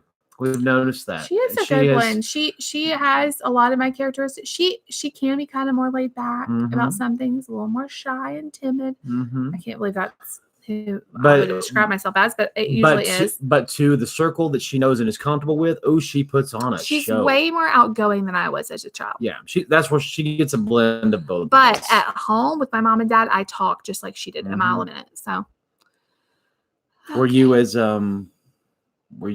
I know girls are usually more emotional, but were you as emotional as she was as a young girl? I'm sure I was. You think so? Yeah, probably. Thank you very much, Sam. Top 3 favorite YouTubers. Oh, that's hard. You go first. That's hard. You watch a lot more YouTube. I don't know if I can pick a top 3. I can't pick a top 3. Some of my favorites, let's say that. Go ahead and go and talk. Now, Transforming Melanie, I watched her right as I was getting started. She's been commenting a lot, and I love her, and I love her channel, and she's been posting a little bit more frequently. She was the first person who really mentioned my video. And I had no subscribers, like barely any, and she is one of the first people that kind of mentioned me on one of her videos and kind of got some people to come check me out. So I'll always be grateful to her for that. It was so sweet of her, and she's still one of my favorites. Oh man, you guys. Let's see. Who are some people that I watch? I like Darlene from A Peek Inside, Shelly's Home Life. Oh gosh, there's so many. Frugal Family Food, Amanda from Freedom Home. Who's that couple of sisters that you watch? The Skinny on Weight Loss. Who's the family with the son and the daughter and the woman with glasses? But is that the Budget on a Dime? What? Eating on a Dime? Is it that family? Oh yeah, Living on a Dime. Living on a Dime. Okay. Oh my gosh, you guys, there's so many. I love how I got started watching YouTube. Freedom on a Budget with Kelly. Yeah, Kelly. Yeah. I love Kelly. Miss Gina Pearson. There's so many that I actually consider friends. But anyway, I started watching YouTube, and I don't watch them that much anymore. How I even knew vlogging was a thing was I started watching Daily Bumps. I started watching Colin and Katie, and I watched Ellie and Jared, and I watched them every day for like a year before I even thought about doing YouTube. And I just love that they just showed their daily life. And so now I don't really watch their daily vlogs, but I still like Katie on the flip side. She has, I feel like, similar kind of content as me, mom stuff, and she's awesome. But there's I could go on and on. I'm subscribed to a lot of people, and I try to keep up with everybody. But it's hard. I love Pro Church Tools. They're a millennial group up in Canada that really help churches break out of the mold and reach the next generation, which is really good for me. A lot of the stuff, when you go to my Faith Family Facebook page, a lot of the stuff that I'm doing on there, I got from them and inspired from them on how to really. I love their philosophy of that we're no longer in the age of to get ministry, you go to church. Now it's time for the church to reach the people where they are, and people are on social media. And so they talk about teaching your people how to pray on social media, teaching your people how to read one scripture and what does it mean on social media, and going to where people are in their daily lives and taking 60 seconds out of their day to learn something about the Bible. So little things like that are really powerful. So I'm learning a lot from them. David doesn't watch as much YouTube. I don't watch as much vloggers, but in terms of just to loosen up, and a lot of the quality and control stuff that I've learned, especially for video shots and channels and everything. I love Good Mythical Morning. I love Red and Link. I love them. We started doing taste test videos, and everybody was saying, you need to watch GMM. You need to watch Good Mythical Morning. We already did. No, at first we didn't. Well, you didn't. You didn't either. We did not know who they were. When we started, I'd heard of their names, and we'd seen stuff they'd done. We had seen them on the Tonight Show or something, but we had never watched their actual YouTube video until we got a comment after like the first taste test video. One of my best friends, Shay, had said, "You guys need to watch Good Mythical Morning. We love them," and a couple other people. So we started watching them, and we didn't get hooked immediately, but I got her pretty quick. Pretty quick, and we think they're so funny. They're just great personalities, and you could tell that they love what they do and they're great at what they do. So it was easy to get with them. So that's for you. That's pretty much what we like. Okay. Let's see. Okay. Bella Boo's lunches. Yes, I do watch them. I love her because she's also very real life with her lunches. She doesn't look at all these so crazy things as a lot of other people, which is still great, but I relate to her more. Noelle's Big Family. Yes, I watch her sometimes. Cooper Fam. Yes, I watch them too. Some of these I go through phases watching them and not watching them because I can't do everybody, but somebody asked, "Is our church is Assemblies of God?" Yes. So you can Google that and what that means. Ellie and Jared are really cool. Yes, they are. Summers in Alaska is awesome. I watched a couple of grocery hauls they did. It was crazy to see all the snow and stuff. We do have a YouTube channel at our church and a podcast. So you can get to links to both of those at our website, faithfamilyag.com. We went, actually, you guys, David went a few months doing vlogs at the church, and we just weren't getting enough views where it would justify him spending so much time vlogging. But it was really, really interesting to see the church vlogs. So yeah, and we'll probably do those again soon. But actually, the most recent video we uploaded to my YouTube channel was the last message I preached before Christmas. The WADs, yes, so. I love what's her name? Kimberly or Mhm. Kim, the Wads, she is hilarious. Oh my gosh, she's so hilarious. Yeah, Rhett and Link, Melanie, oh my gosh, they kill us. Like everything they They're do, so funny. they could just be talking And and in fact, they're so funny. And in fact, that's one of my favorite podcasts is their podcast called Ear Biscuits, where they literally just sit down and just talk to each other as friends. But they're so funny. And they're so and the way they perceive and look at things is what I love. They are constantly, you can tell they're never satisfied with where they're at. They're constantly striving and asking questions on how can we make this a little bit better? How can we be better dads? How can we be better husbands? How can we be better best friends, brothers, everything? And that's the kind of stuff that, I always come to her about and talk about is, hey, that taste test video we did, what if we added this one little thing to it just to make it a little bit better? Like, I don't know if y'all noticed, like when we did the Australian thing, the in between the taste, we did this little segment with the countries and then the sound effect underneath. That little thing breaks up the video, makes it feel like it's not one long continuous video. Little things like that make the video more And fun. I will say, like, so many people say, like, I want to start YouTube. How should I do it? Like, we just started. Like, I didn't know anything. And you can go back and watch his old videos, and you could tell I did not know anything. David, it's an evolution process. Very quickly kind of showed me how to edit. Mm-hmm. And the quality was terrible. I was on my phone for like the first year and a half or more. And, and then I slowly started adding this and adding that and learning how to add music and learning how to add graphics and learning how to do thumbnails. And now she's better at it than me. But it's still a work in progress. I'm hoping that in the next 2 years will be even better, So I if you wait till you learn everything, you'll never start. You'll never do it. You just have to do it. You just have to try it. If you're afraid to fail, you'll never try. You can't do it. You guys are so funny. Kim cracks me up. She definitely is not my personality at all. No. But I kind of like watching people that are different from me, just because I think it's so interesting. Well, and also don't feel the pressure to do that. I mean, some people shouldn't have a YouTube channel. Well, and this is the thing too. Like what I try to tell people who like will leave a comment like, "You don't do this good," or I'm like, go find somebody that you like better. Yeah, you don't have to watch. You don't have to watch people. You don't have to comment. Don't waste your time. If you like the video, give it a big thumbs up. If you don't like the video, you don't have to. I mean, I know. To each his own. Jennifer, that's awesome. Absolutely. I feel like one of our goals is to even, to share more about our faith and to do more about our faith, because honestly, at the end of the day, I'm blessed because of him and our relationship with him. And so this YouTube channel isn't just about church or isn't it just about God, but I hope that he is in every video we do. Absolutely. In some way, shape, or form. To him be all glory. You know what? And a lot of people saying the editing and stuff. There's people who like don't edit. They just do a video on their phone and piece it together. There's apps. Yeah. iMovie is actually very basic. You can just drop it in there, add a few things to it, and it's done. Nikki, I kind of agree. Editing is her favorite. Editing is not my favorite, but there is something about it that is very relaxing to me. Yeah. Especially with now, some videos are harder than others, and I usually make him do this. I usually do this. But there's something very kind of peaceful about it. I like the nitty gritty stuff. I like editing. I like, developing. Good grief. There was one time where Pastor and I were talking about what kind of building would we want to build eventually? What would be our dream church? And I went and just started designing blueprints just out of the blue.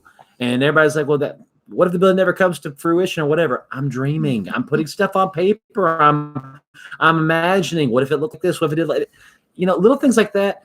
They unlock those parts of your mind. They also help you discover, again, like the editing stuff we do. One on a whim, what if we tried this? What if we spliced it here? What if we threw this in there? And it unlocks a whole new way to do things. What's so good about what YouTube is, I don't have to answer to anyone. Like, I mean, I want to make videos you guys like.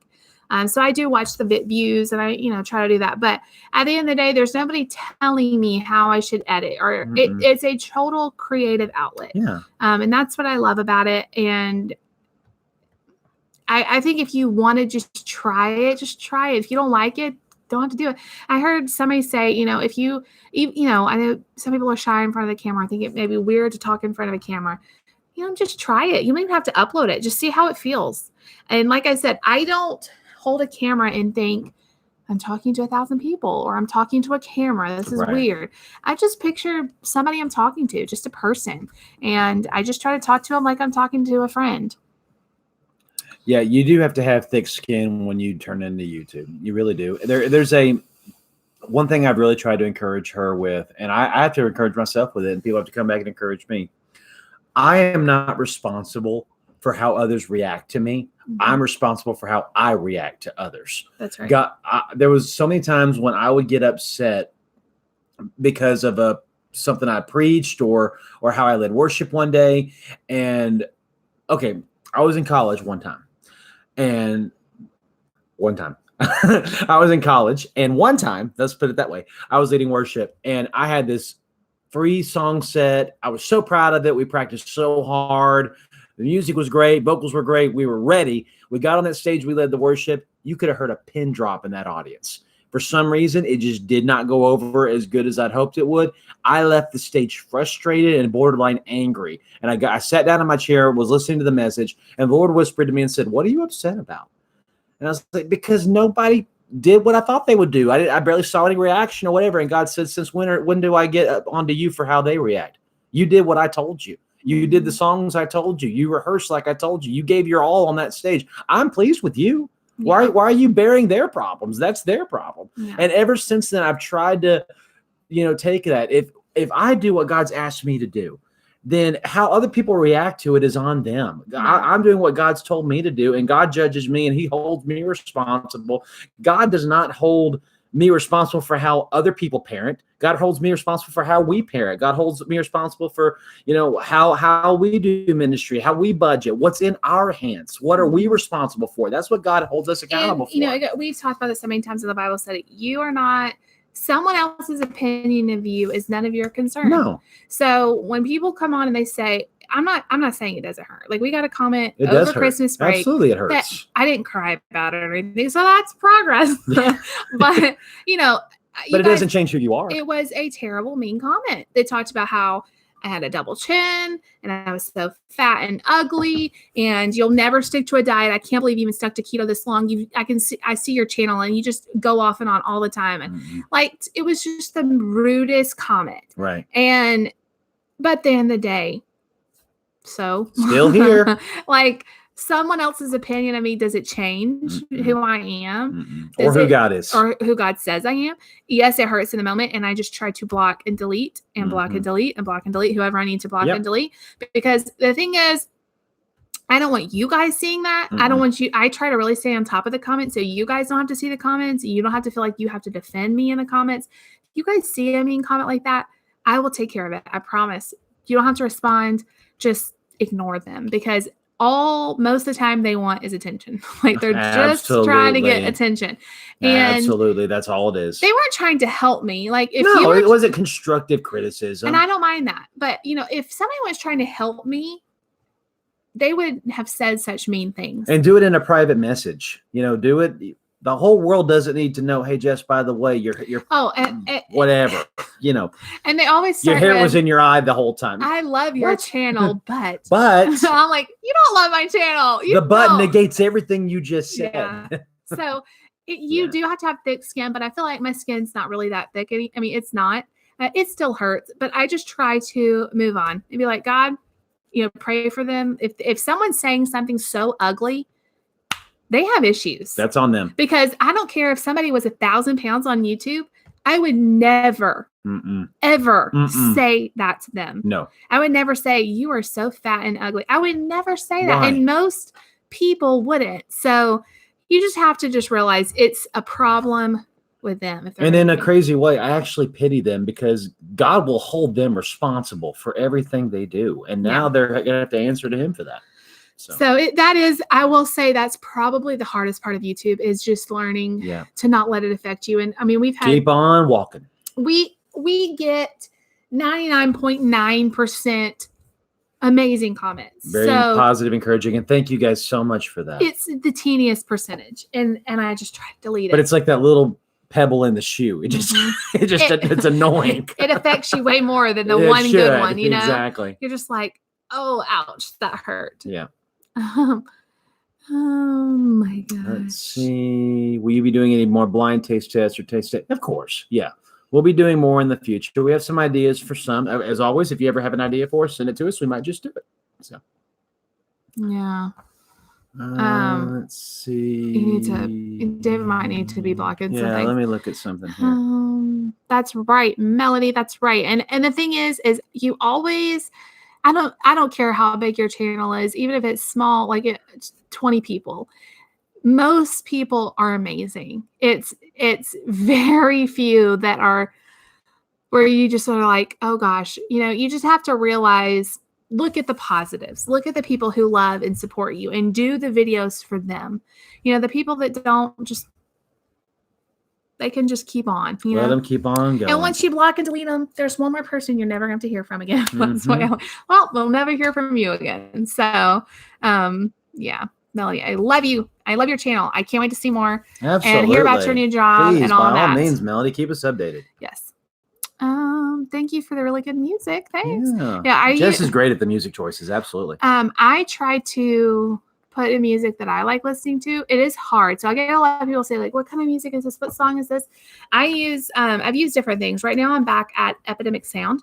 So it is a royalty-free service I pay for. I think it's like $15 a month. But you get as much downloads as you want. I tried out Soundstripe for a while and I really like them too. They don't have as much variety, so I went back to Epidemic Sound. But I feel like... Are you still allowed to use the songs from Soundstripe you were using? Only on the videos that they're already uploaded on. I can't redo it. You know what I'm saying? Okay. Anyway, but yeah, I like... Didn't you switch for that, like those one or two songs you really loved? There are a few songs I really like it. I feel like the Soundstripe quality of songs is a little bit better, but the variety and the process, like I was having their whole process, it's a whole nerdy YouTube thing, but the process of putting the music on there and getting permission is a little bit easier at Epidemic Sound. So that's kind of why I'm back with them. I was having some problems with some videos getting flagged for copyright that shouldn't be and stuff like that. And it's just taking up too much of my time. So, Sam, we're not going to block you. We're not going to block you. No, we totally love talking about Absolutely. anything. You can ask us anything within reason. We personally don't drink. We don't think you're going to go to hell if you drink or anything. Just for us, it's an avenue that we just don't want to go through. Like, it's not anything that we think is... There's, from a pastoral perspective, there's a lot of ministers I know who drink socially. There's a lot of cultures. When I was in England and Scotland on mission trips, it's nothing for a pastor to go to a pub after service and get a drink. It's nothing. Hillsong is the same way in Australia. It's the same thing. It's part of their English culture. Personally, as a pastor, whatever I model, people take that as a license to do the same. Yeah. Especially as a Christian. And so if I begin to drink, that gives someone a license to, if Pastor David does it, then it must be okay for me to do it. And I have to consciously be aware of that. As a pastor, you're in a bigger fishbowl than you are in any other profession. And there's a lot of, I believe that being drunk is a sin. I believe that giving your over to that desire to where it begins to harm your family, to where it begins to put your children in danger, put people on the road in danger. Well, and I like bad. I like this. It's bad judgment. Has anyone ever said? Yeah, go ahead. I was gonna. Okay. I was getting to that. But you can say it. No, go ahead. Has anyone ever said, "My life was going great. I had no problems. My family was great. My job was great. And then I started drinking, and everything just kept getting better." You know, never. To us, it's not going to help us in any way, and it possibly could hurt us if we had some addictions and stuff like that to it.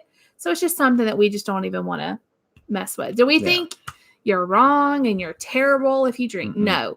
It's just personally something for us where we just don't feel like it's right for us. So I have never had one thing. I never had the desire to. I never had the desire to. I never have wanted to. I don't even like the feeling when I'm on like NyQuil and I feel drunk. Like I hate that feeling. I hate that feeling. So it's just something that we just have never wanted to do. And we don't do it. No. So there's just so many, and that's with so many things. That's with gambling. Oh, and I think you also asked about cursing. That's what we really try not to do that too. It's just a thing that we feel like it's not going to help us. It doesn't help. You know, it doesn't help. So to me, and this is something that, again, and if you struggle with it, I completely understand. I have friends who struggle with it. I grew up and was raised to believe that people who have a struggle with cursing a lot of times it's because they don't know how to communicate what they want to say. Well, and a lot of people, And it's just a habit. a That's lot of what people, a lot of they've people, it's a heard. habit, but a Yeah. lot of people, like men especially, and I, as a man, I can say this: a lot of men feel you're more manly and rugged and tough when you can just throw these words at people. No, that means you don't know how to speak. Yeah. That mean that I can. We haven't said a cuss word this entire podcast, and I hope all of you Podcast. this live Should stream. we have a podcast? And I hope all of you aren't sitting there going, these people don't know how to talk, or these people Yeah. I don't understand a word they're saying because of all the words they're using, but to me, that's a lot of it. Like I was watching a movie one time and I had to literally turn off because every other word was an F word. And I'm like, it's not needed. It's cutting out the dialogue. And there's no point. They're just using it to use it. And there are people that actually talk that way. And to me, it's distracting. It's not positive. It doesn't uplift. It doesn't help. It doesn't encourage anything. And I really try. I mean, I'm not saying every single thing we talk about is kid friendly, right? No, but I really try this definitely isn't. if I am talking to you guys on a thing, I'm really careful about. I want you to be able to listen to my vlogs with your kids in the room. You don't have to worry that it's because I watch a few people that will sometimes say words, and I'm like, oh, and the Nate's kids are in the room, and it's like I don't want to be like, Mommy, what does that mean? And it would be the word you guys he would be stuck on, Yes. So that's just how we are. We don't do it. We try not to as best we can say curse words and stuff. Yeah. And Katie, that is absolutely not silly at all. No. She says she doesn't drink because she grew up with a lot of alcoholism and drug use in her family, and she doesn't want to go down that road. I totally agree. That is wisdom. That is God-given wisdom. Yes. And I very much applaud you for that that stance on it. Yes. Absolutely. Yes, because I mean that's just okay. Good job. Trying to find. Let's see here.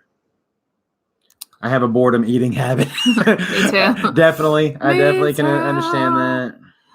What is the dictionary of? Yeah, that's exactly what Nate would say. Oh, aren't kids funny? Like they can hear 100 words. Well, I mean, it's the sin nature in all of us, I guess. But they can hear 100 words strung together, and they will pick out that one curse word. One word. And it will be on repeat. Yes. Yeah. They're mockingbirds. Yeah. Oh, you don't want to go down that. So we really try to. Thank you very much, Kaylee. I appreciate it. Yes. What is the dictionary of Twitter? You guys, that was so funny. That was one of the funniest moments of 2018. That and when we were in the cabin, I don't know if we talked about this, but we say it all the time now. When we were in the cabin for Thanksgiving. I'm still laughing about this. Nate was so worried about us having to leave.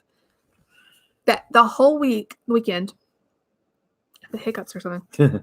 He would say, get a drink if you need to. He would say, we not going home. We stay at cabin. And he said that over and over. We not leaving. We staying at cabin. It was like this self-assurance thing. Like, it was so funny. And even as we were packing to leave, we not going home. We stay at cabin. And he just said it over and over. And so now it's like stuck in our heads. We stay at cabin. It was so cute. It has been a great birthday, everybody. Thank you so much. Yes, it is David's birthday. My birthday was just a few weeks ago. So her birthday is December 18th. I'm January 6th. Yes. Kaylee, David, we do go to church. David is a pastor. So we're in church a lot, actually. And I don't go because I have to. I go because I get to. That's right. It's been a good birthday, you guys. I feel like it has. I didn't get him anything, you guys. I didn't get him a card. Hey, are you still with me? Yes. That's all I need. I didn't get him a card. I didn't get him a present. I'm terrible.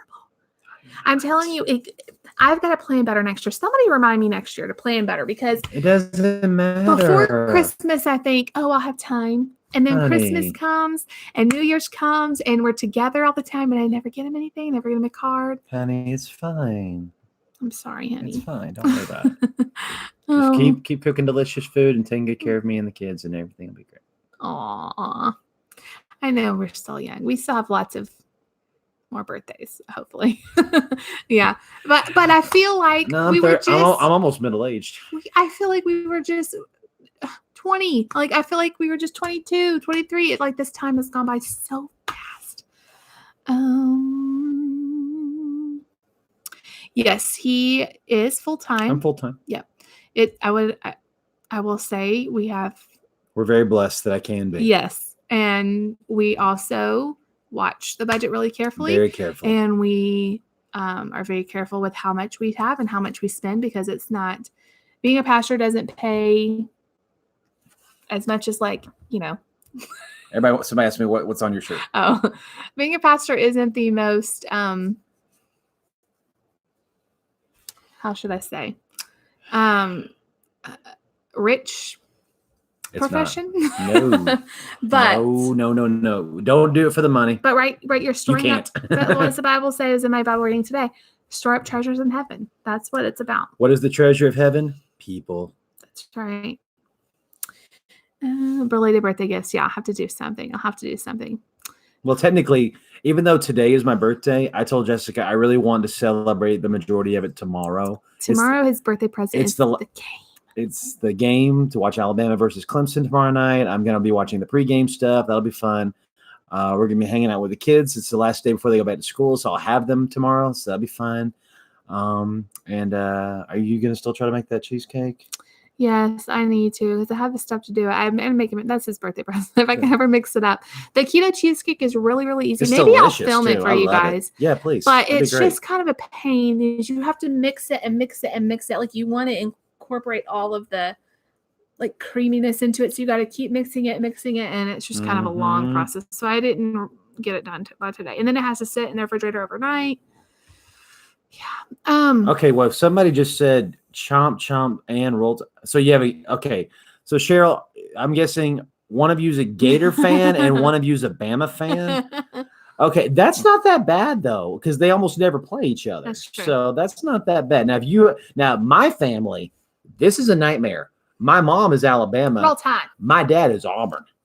And so they cannot watch almost any Iron Bowl together. And I'm a good sport too. I'm not a bad fan. Matter of fact, one of the best compliments I ever got was from one lady in our church. She's a Georgia fan. Right after we just beat Georgia last year for the title. And she's like, you know what? You're the most graceful Alabama fan I've ever met. And I said, you know why? Because I love the game more than I love the team. So, and that's a lot. And for all of you out there that hate Alabama fans, I apologize for every single one of them that give us a bad name, because there are some obnoxious fans out there. At every sport, every team that give every team are that way. They're fans of teams that haven't won a game in years, and they're terrible. So I did choose a new Bible study book. I will be talking about it this week's Yeah, I'm Bible excited study. too. She picked a good one. Y'all are gonna really enjoy it. It has nothing to do with weight loss, but I'm sure there's some lessons in there. But I think it feeds into your word for this year, which is Actually, fearless. it does, and I hadn't even thought about that till. Well, God knew. That's right. So God knew. Gotta stay tuned. It's gonna be a good one. Well, do we have any more questions? Oh, I hate when it jumps like that. Okay. Oh, you're the Gator, Cheryl. Okay. Chomp. What kind of sweetener for keto cheesecake? I like the monk fruit sweetener. But somebody just gave me a new one, Anthony's. I basically use erythritol, whatever version you like. And I really like it in the cheesecake because if you have done erythritol sweeteners, they have like a cooling effect in baked goods. I didn't realize this. Nobody talks about this. I watch so many keto channels and everybody's like eating all these baked goods and they just know they're so good. They taste cold. Like, how would you describe it? Like a menthol kind, but not like they taste cold. Yeah. So if you're trying to eat a chocolate chip cookie, it tastes cold. It's really weird. Almost like it has a peppermint patty in it or something. Sort of, but it's not minty. It's not minty, but it has that effect, like your mouth gets cold, you know? So. No one talks about this. I'm talking about it. Okay. Oh, let's talk about it. Hey, should we talk about it? Are we going to talk about it? I think we're going to talk about it. I watch all these people on YouTube and they're like, oh yeah, I made this baked good and it's so good. And I'm like, I eat it and I'm like, I make the same thing. And I'm like, it tastes cold. If so, it's weird. But anyway, I really, if you heat it up, it's not as bad. So whatever baked thing you try, heat it up. Don't eat it room temperature. It helps. And if it's already cold, don't notice it. So like cheesecake is perfect because it's cold and you don't feel. And it's probably my favorite kind of cake. And it's really good. The keto cheesecake, it tastes just like a regular Red velvet's a close second, but I love cheesecake. It's probably my favorite cake. New York, y'all got 2 pro teams, so that's probably easier for y'all. But hey, Syracuse had a good season this year, so go Orange. Let's see. Everybody's going back to school tomorrow? Mom's, I think Bo was a little bit better at the end of the week. They're still looking into exactly what all's going on with him. Aw. So y'all pray You over guys are Bo. so sweet to remember that. Yeah, we need to ask her if he's doing better. He was acting kind of like his legs were hurting or his hips were hurting. They think a lot of it may be his diet. They think it's his belly, like he has some gas in there or something. So maybe some. We walked him around a lot. Maybe some constipation. He was like my buddy this week. I miss him. We'll have to ask your mom if he's feeling better. I don't think she's still on. Grammy, if you're on, let us know about Bo. Yes, our kids both go to school and they love it. They have one more day off. We have the whole day off tomorrow. Yay. But then Tuesday they go back to school. So they're excited about that.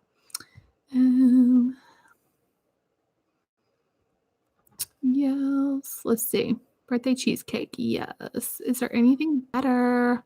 It's awesome. Okay. Let's see. How do you say that? Erythritol? Erythritol. Say that 5 times fast.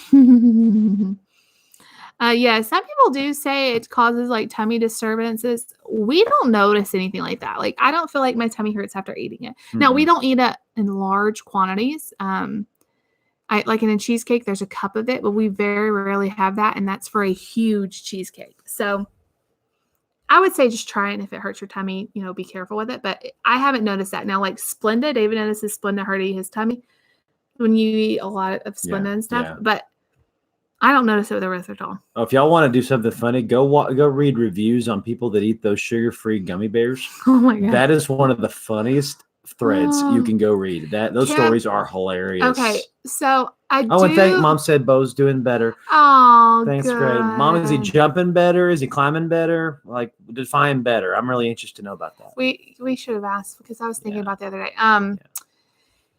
Oh, juniors go back to school tomorrow. And you have to go back to Houston. Oh, we get one more day off.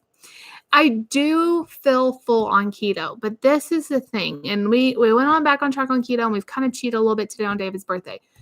When I'm getting into keto, now the first time we did it, we gradually went into it. So we didn't go from eating tons of carbs down to nothing. But this time we went from going tons of carbs to nothing. We kind of just jumped in. And we felt it.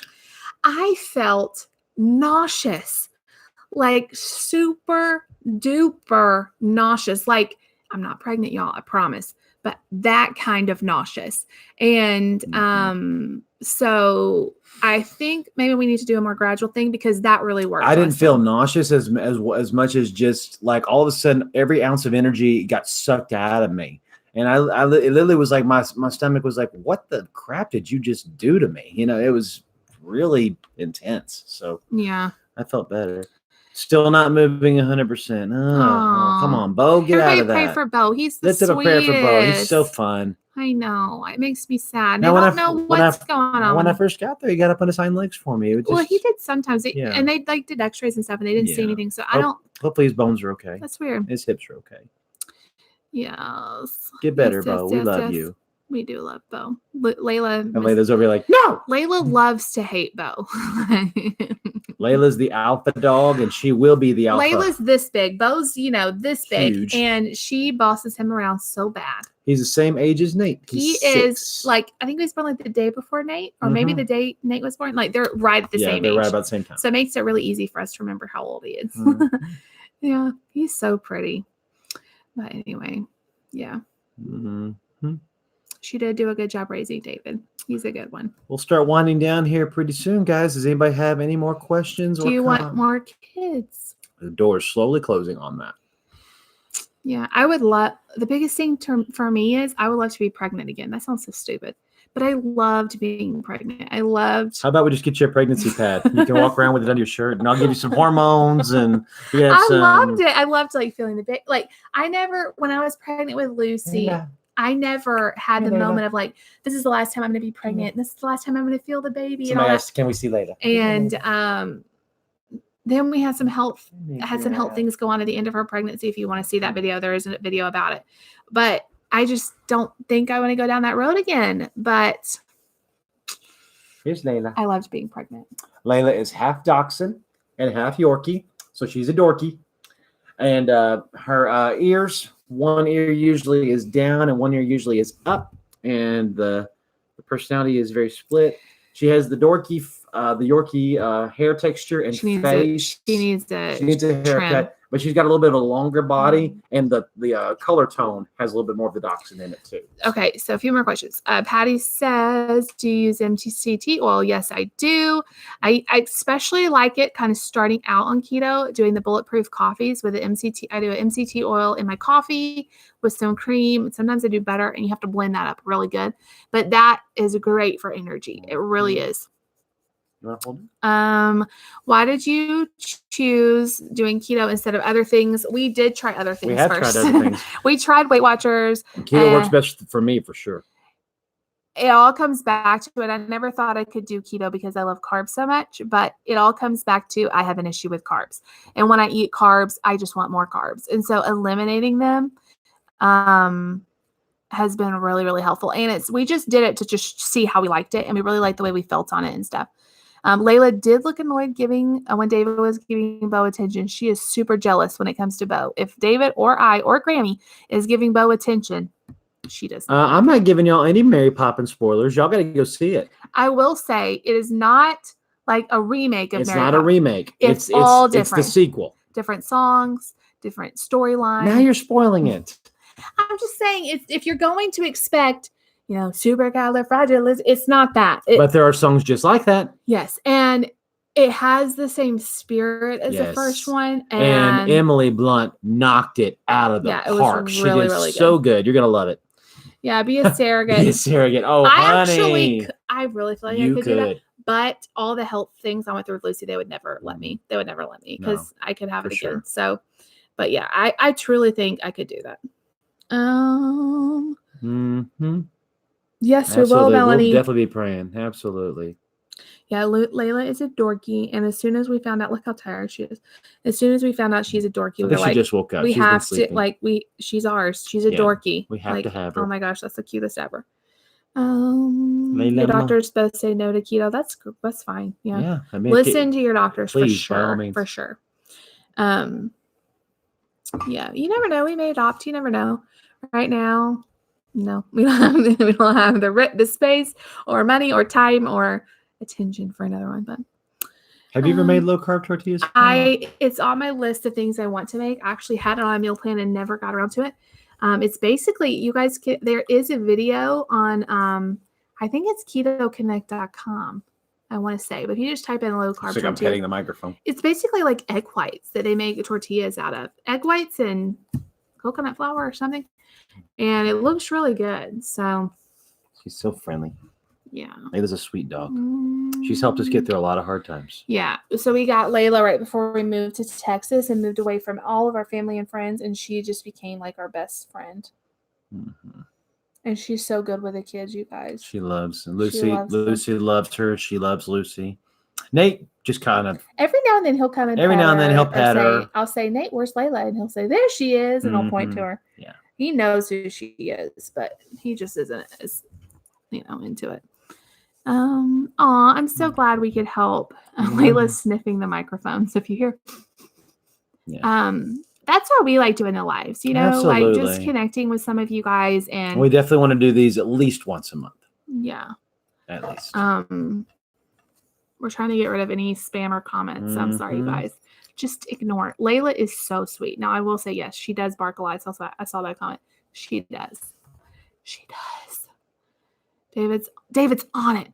He's on the troll patrol. You need to add Jen. Jen, we're going to add you as a monitor. And then when you're on, you can help us watch, because it's getting ridiculous up in here. Some people just love to troll, So, but we can add Jen as a moderator. Moderator, that's the word. So that when you're on with us live, you can help us watch for that. Absolutely. But Layla keeps sniffing the microphone. She's like, what is this? What is this? What is this, Layla? You have a whole bunch of fans out there. What do you want to say to them? Hi. She needs a haircut so bad. She's got like her mane going on. She doesn't love the haircut, so we don't do it very often. He's so sweet. Oh my goodness. Can you block him? I'm working on it. Go away.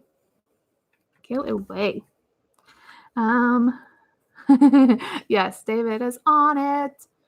Troll Patrol. Anyway, so funny. Troll Patrol. Troll Patrol, like Paw Patrol. Mm-hmm. Layla, you could help monitor. Layla could be the what? How many Paw Patrols are there? You could be the 7th member of Paw Patrol, and you could be the Troll Patrol. Okay, here's how much of a parent we are. There is Chase. There is Marshall. Sky. There is Marshall. There is Rocky. There is Rubble. There is Everest. And Zuma. there is Zuma. So all of them? I believe that's all of them. So she'll be the 8th member of the Paw Patrol. The dorky. She is so sweet. She is like the sweetest, you guys. And she barks out of excitement. Like if you were to knock on our door right now, she would bark. We'd open the door. She would bark at you. As soon as you come in, she loves you. She loves you. She's jumping all over you. So it's go away. Oh, welcome in. So she's so funny. Oh my gosh. Mm-hmm. She is a cutie. She's so sweet. Like she's like a baby, like a newborn baby. She sleeps like all day and all night. She just wakes up every now and then to say hi. And she's always been like that. She's so small that she burns up a lot of energy and then she sleeps. So right. Anyway, Wendy's is on here. Is that the actual Wendy's? Wendy's? I feel like that can't be. If you're actual Wendy's, we like your french fries. I am very curious. What is your question? We do love your question. That is so funny. Click on them and see what it takes you to. I'm very curious. I'm very interested here. Mm-hmm. Sam says you have a Cocker Spaniel and he doesn't bark. Yeah, that'd be nice. It's a made up. It's a made up thing. You are not the real Wendy. You're not the real Wendy's. I think she's from Alabama though. That's funny. The first Wendy. We have a Wendy's very close to our house, and our kids love when we go there. It's awesome. Yes, that's so funny. Who had that tagline? You have questions, we have answers. Oh yeah. Who was that? Somebody knows out there. H&R Block? Was that something like that? Oh or is it Radio Shack? Rebel, yes. Radio Shack? Lucy loves Sky. Of course. And the pink flying Nate girl. seems to be okay with Marshall. He always says Marshall's his favorite, but he doesn't really like him as much as she does. How do you get viewers on your videos? Have good content. And I will say, this is the thing. You have to have videos that you personally care about and are passionate about. If it means nothing to you, it means nothing to your viewers. You have to care about it. If you're just doing a video to get views, it's going to fail. Because don't do it. Yeah, it has to be something you care about. And honestly, if no one else watched, if one person watched, would it still be worth it to do it? Mm-hmm. That's what I try to do. Katie says you adopted a dog from a shelter 6 months ago. You love him dearly, but you're still working on his people skills. Yeah, we're still working on Layla's too. You don't have any videos, but you want to start. That's funny. Just start. We talked about that earlier. Yeah, absolutely. That's so funny. Why do you call yourself Wendy's? Do you just love Wendy's? Maybe she's trying to get viewers by pretending to be Wendy's. Not a bad strategy. That's funny. We love Wendy's, actually. Of course we do. We love their hamburgers. When we're doing keto, that is our favorite fast food thing is get a Baconator, no bun. Mm-hmm. And it's good. It's very satisfying. Like the bacon. Especially if you get some lettuce and wrap it up as a lettuce burger. Yeah. The bacon on there is crunchy. And so it has like the crunch and then the burger. It kind of doesn't feel like you're just eating a plain patty. That's really, really good. She houseburger. Yeah, she pretty much is. Every now and then she has accidents because honestly, we probably don't take her outside enough. We have like pee pads she pees on a lot, and we take her outside. But she mostly is. Every now and then she'll have an accident. So you're the Wendy's donor. What does that mean? I don't know. I don't know. The money manager. This is getting weird. Jen is now a monetizer. No, I'm not a monetizer. Jen, you can monetize us. No. Moderator. That doesn't sound good either. You can monetize us? What does that mean? When you're on. Are we up for sale? Why I said that was when I post a video, I have to click the monetize button. That means show ads, and then they will give us like a teeny bit of money for the views. Mm-hmm. That's so funny. Well, guys, we have about 10 minutes left. Does anybody have any last questions or Do you remember the did. Wendy's Mexican food bar? Now, I- yes, I do remember. I don't. Well, ours had it was like a salad bar, I want to say. I don't remember that. I remember this growing up. I didn't go to Wendy's very much though. I want to say ours was more of like a salad bar. I don't remember it specifically, but I remember seeing it. I don't think we ever got it.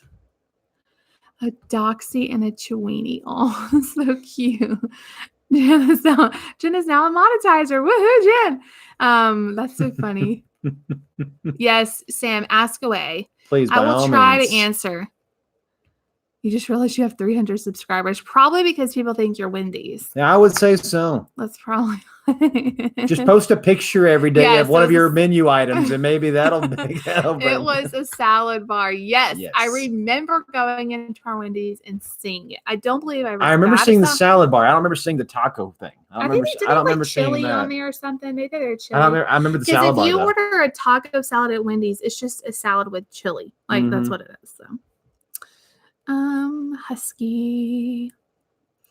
When I was like 12 years old, all me and my friend wanted to do was grow up, move to Alaska, have Huskies, and have a dog slayer team. and be married to hockey players. That was our great ambition. We thought they were so cute. I played street hockey. We thought we went and saw hockey games all the time, and we thought the hockey players were so cute. You know what you have when you have a full roster of hockey players? A full set of teeth. Yeah.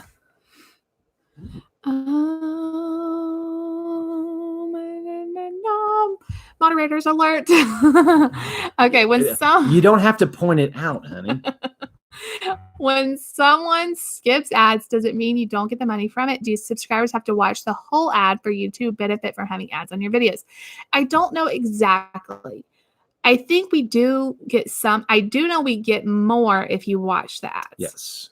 I don't know if we don't get any if you don't watch. But I believe we get more, which you guys, it's like the teeniest percentage. Yeah. But like I heard someone say for every 1,000 views you get like $1 to $2. So we're not talking like earth shattering, But yes, if you want to help us out or help your YouTube people out that you love, let the ad play, read a book or check a text message or whatever. And then when the ad's over and your video starts, most of the time it's real short. Like the people I watch, a lot of times I'll just leave it going just because I'm like, oh, I'll support them. But then if you sign up for the YouTube Premium, that's no ads, the people you watch still get the revenue like you were watching the ads. I do know that. So yeah, I think it does have to be like if you let it go for at least 15 seconds. I don't know. It counts as a full, something like that. Sam, it's fine if you skip it, honestly. Yeah, it doesn't I bother. skip sometimes too. I don't know. Honestly, I don't know. I do think we get more, at least more, if not all, either or. I don't know. I do think we get more if you watch the ads, but it doesn't bother me if you skip it either. That's fine. Okay. Got it. 15 seconds. Okay. You guys all hold out for 15 seconds. Hold out for 15 seconds and then we'll get you guys. Another way you can really support. I never say this enough. If you buy anything on Amazon, if you go to my page, my Amazon page first. Is there a link on your channel? I'm going to tell you right now. I could probably link it here. It's because people just have nothing else to do. That's why. So if you go to my Amazon shop, even if you don't buy anything that's in the shop, but you go there first and then you search for whatever you're going to buy. It's not a wish list, although you could probably do that too there if you wanted to. It's an actual shop. Did that actually link it? I feel like it did something weird. It's Amazon.com. I think you put a space in it and you didn't mean to. Oh, let me try it again. So this is my shop. It has like just random things I like. But if you do this. .shop/ been the same thing. Oh, well. Anyway, it's if you just type that out into your browser, amazon.com/shop/blessjess. It doesn't cost you anything more. Like it'll still be the same price for you, but Amazon gives us a teeny percentage of that. And it really helps us out because there's expenses in doing this, you guys, like the new camera that's coming and, different fees we have to pay for music and all the stuff. So really helps when you guys do little things like that. And then, if you have any big screen TVs to buy or Absolutely. boats or whatever. New cars or houses. On or Amazon. Jet planes. It really, really helps. So you just go to that store page and then you can search for anything else and it somehow knows you were first at our page. So I think I'm going to get everything from the church through that page too. So that would be fun. That would be fun. Happy birthday, Tara the 13th. Okay, your birthday, your daughters turn 13 January 3rd and 11th January 24th. Happy birthday to them. Layla's on the trolls, you guys. Yes, we are blessed that they can sleep. We went through many years where I did not think Nate was ever going to sleep, you guys. Like, oh man, it used to be so rough. It used to be so rough with him. His first year of life, I remember the only way I feel like I survived, David worked a lot. We had no family near us. Nate did not sleep. When I say he did not sleep, he did not sleep. Like, he did not nap. I don't know how he grew and developed. He would sleep for an hour and be up for 4. Sleep for 30 minutes, be up for 2. Over and over all day long. Yep. So David would get up with him one night a week, like on Friday night. That's like the only night he could because every other day he had stuff. So he made a deal with me. He would get up with him one night a week and I would sleep that night. I kind of caught up on sleep. But I was just a zombie. Like, I was just an absolute zombie during that time. And up until he was probably, 3? Something like that.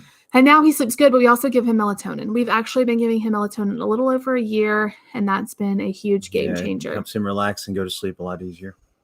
Did you ever think of having a nanny during that time? Jessica, I would have loved that, but you're destined to be a full-time mom. I'm destined to be a full-time mom. And I don't know. I would love to have... It's your dream job.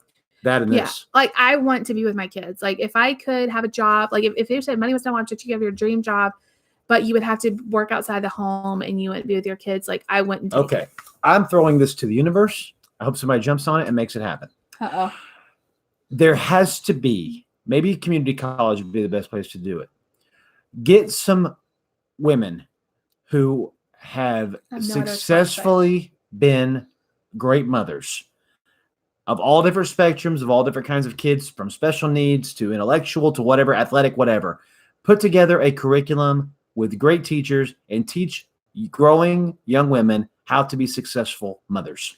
Well, the hardest thing is... Major in motherhood. That would be awesome. The hardest thing is I feel like you don't know what your kids are going to need until you have to figure it out. But you'll have a lot more in the back planning before they come. I was one of those people that I grew up around kids, you guys. I grew up being a nanny. I grew up being a babysitter. I knew kids. However, when you have your kids and it's 24/7, and then there's a thing called sleep deprivation that comes in, it's totally different. But I'm saying for that mother that says, you know what, I want to be a stay-at-home mom. I don't want to work, but I also want to go to college and get a degree. How cool would it be if you could get a major in motherhood? I know, but then you'd have to pay all this money for a job that doesn't pay anything. But you'd be a very prepared and successful mother. Yeah. Oh man, I don't even like thinking Sleepless Nights 101. Yeah. There's nothing that can prepare you. My daughter won't be quiet 201. Yeah, every child is different. That is true. Timeout versus take away the toy 301. You work third shift and melatonin is necessary. I take it sometimes, and I will say that stuff works. Oh man.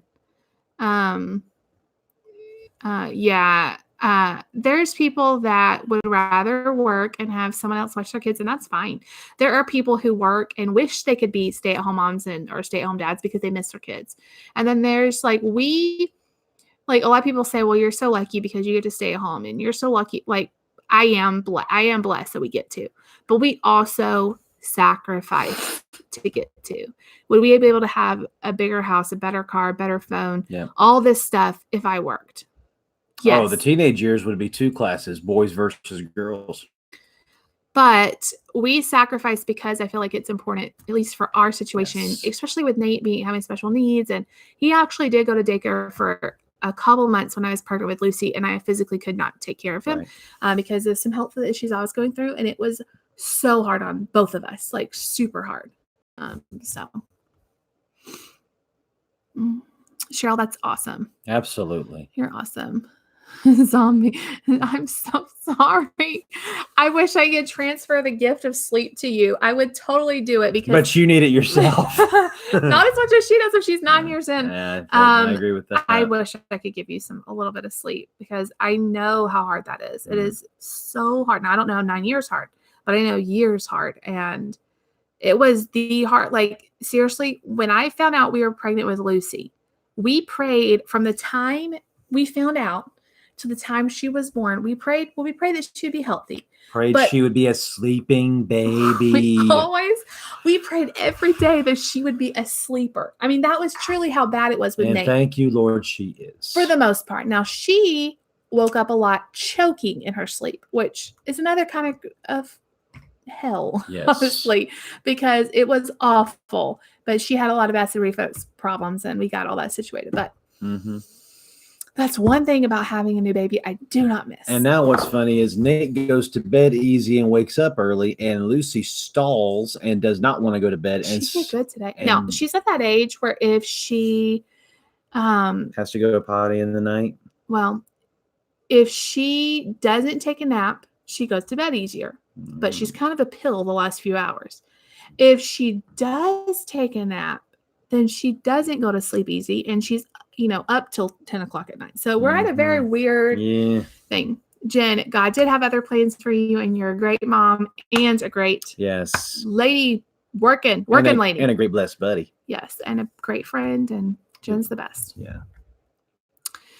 And I never thought that I would have YouTube to do. Like, that has been the biggest blessing for us because there were so many times where my identity was a mom. I did that all day. I did that all night. I never had another outlet. Yeah. And it was very lonely. And she's the best.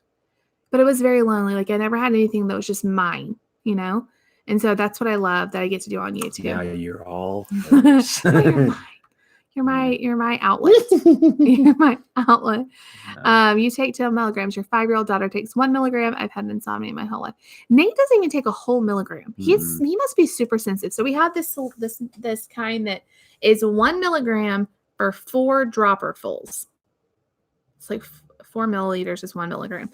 And so we just started out with like not even a full dropper just to get him used to it. And it works so good. We never have gone up. He takes like 1.5 dropperfuls now. And we give it to him in 30 minutes before bed, and he is out by bedtime. Like, we don't have to go back in there. Yeah. He's pretty much out before we can read him a story. So he takes a super low dose, and it's awesome. It's awesome. All right, guys. I think we're ready to wind this down. Jen, I think that is awesome, you were called to do what you do. Yes, you are very much called to do what you do. Yes, and that's it. Yeah. Awesome. You are. Yes, the baby had a tendency to stop breathing. That's lovely. That's very scary. That's kind of what Lucy would do. Yeah. She would choke to the point of I would have to wake up and like pound her back to get her to breathe. Right. It was horrible. I didn't sleep during that time either. I actually bought her one of those monitors that clipped onto her like pants, and it would track her breathing, and it would go off if she stopped breathing. That's how scary it was. So yeah, for sure. Katie, that's not nice what you did.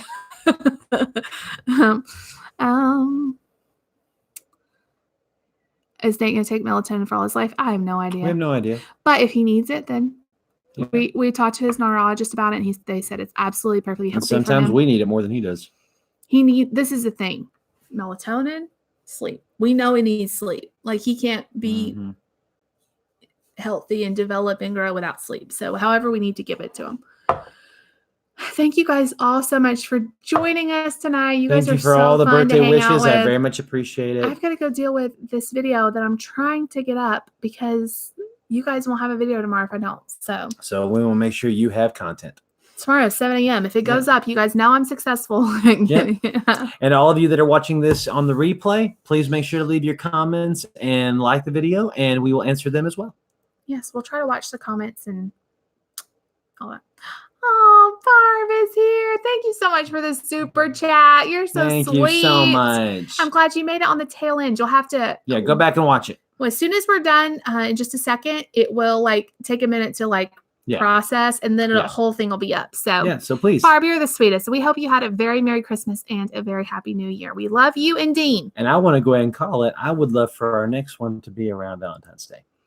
Yeah. So we're gonna one of our goals. They haven't seen that video yet. Is to do a live chat every month.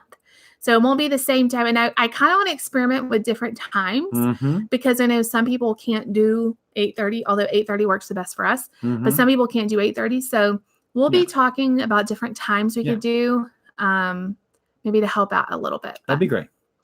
We love you guys. Well, Kim, I'll be there. I promise I'll be there for you. It's a nice long chat, 30 minutes, talking about goals. And I can't wait for you guys to see it. It's a really good one. So we love you. If you like this video, I guess you could still like and subscribe and do all the things.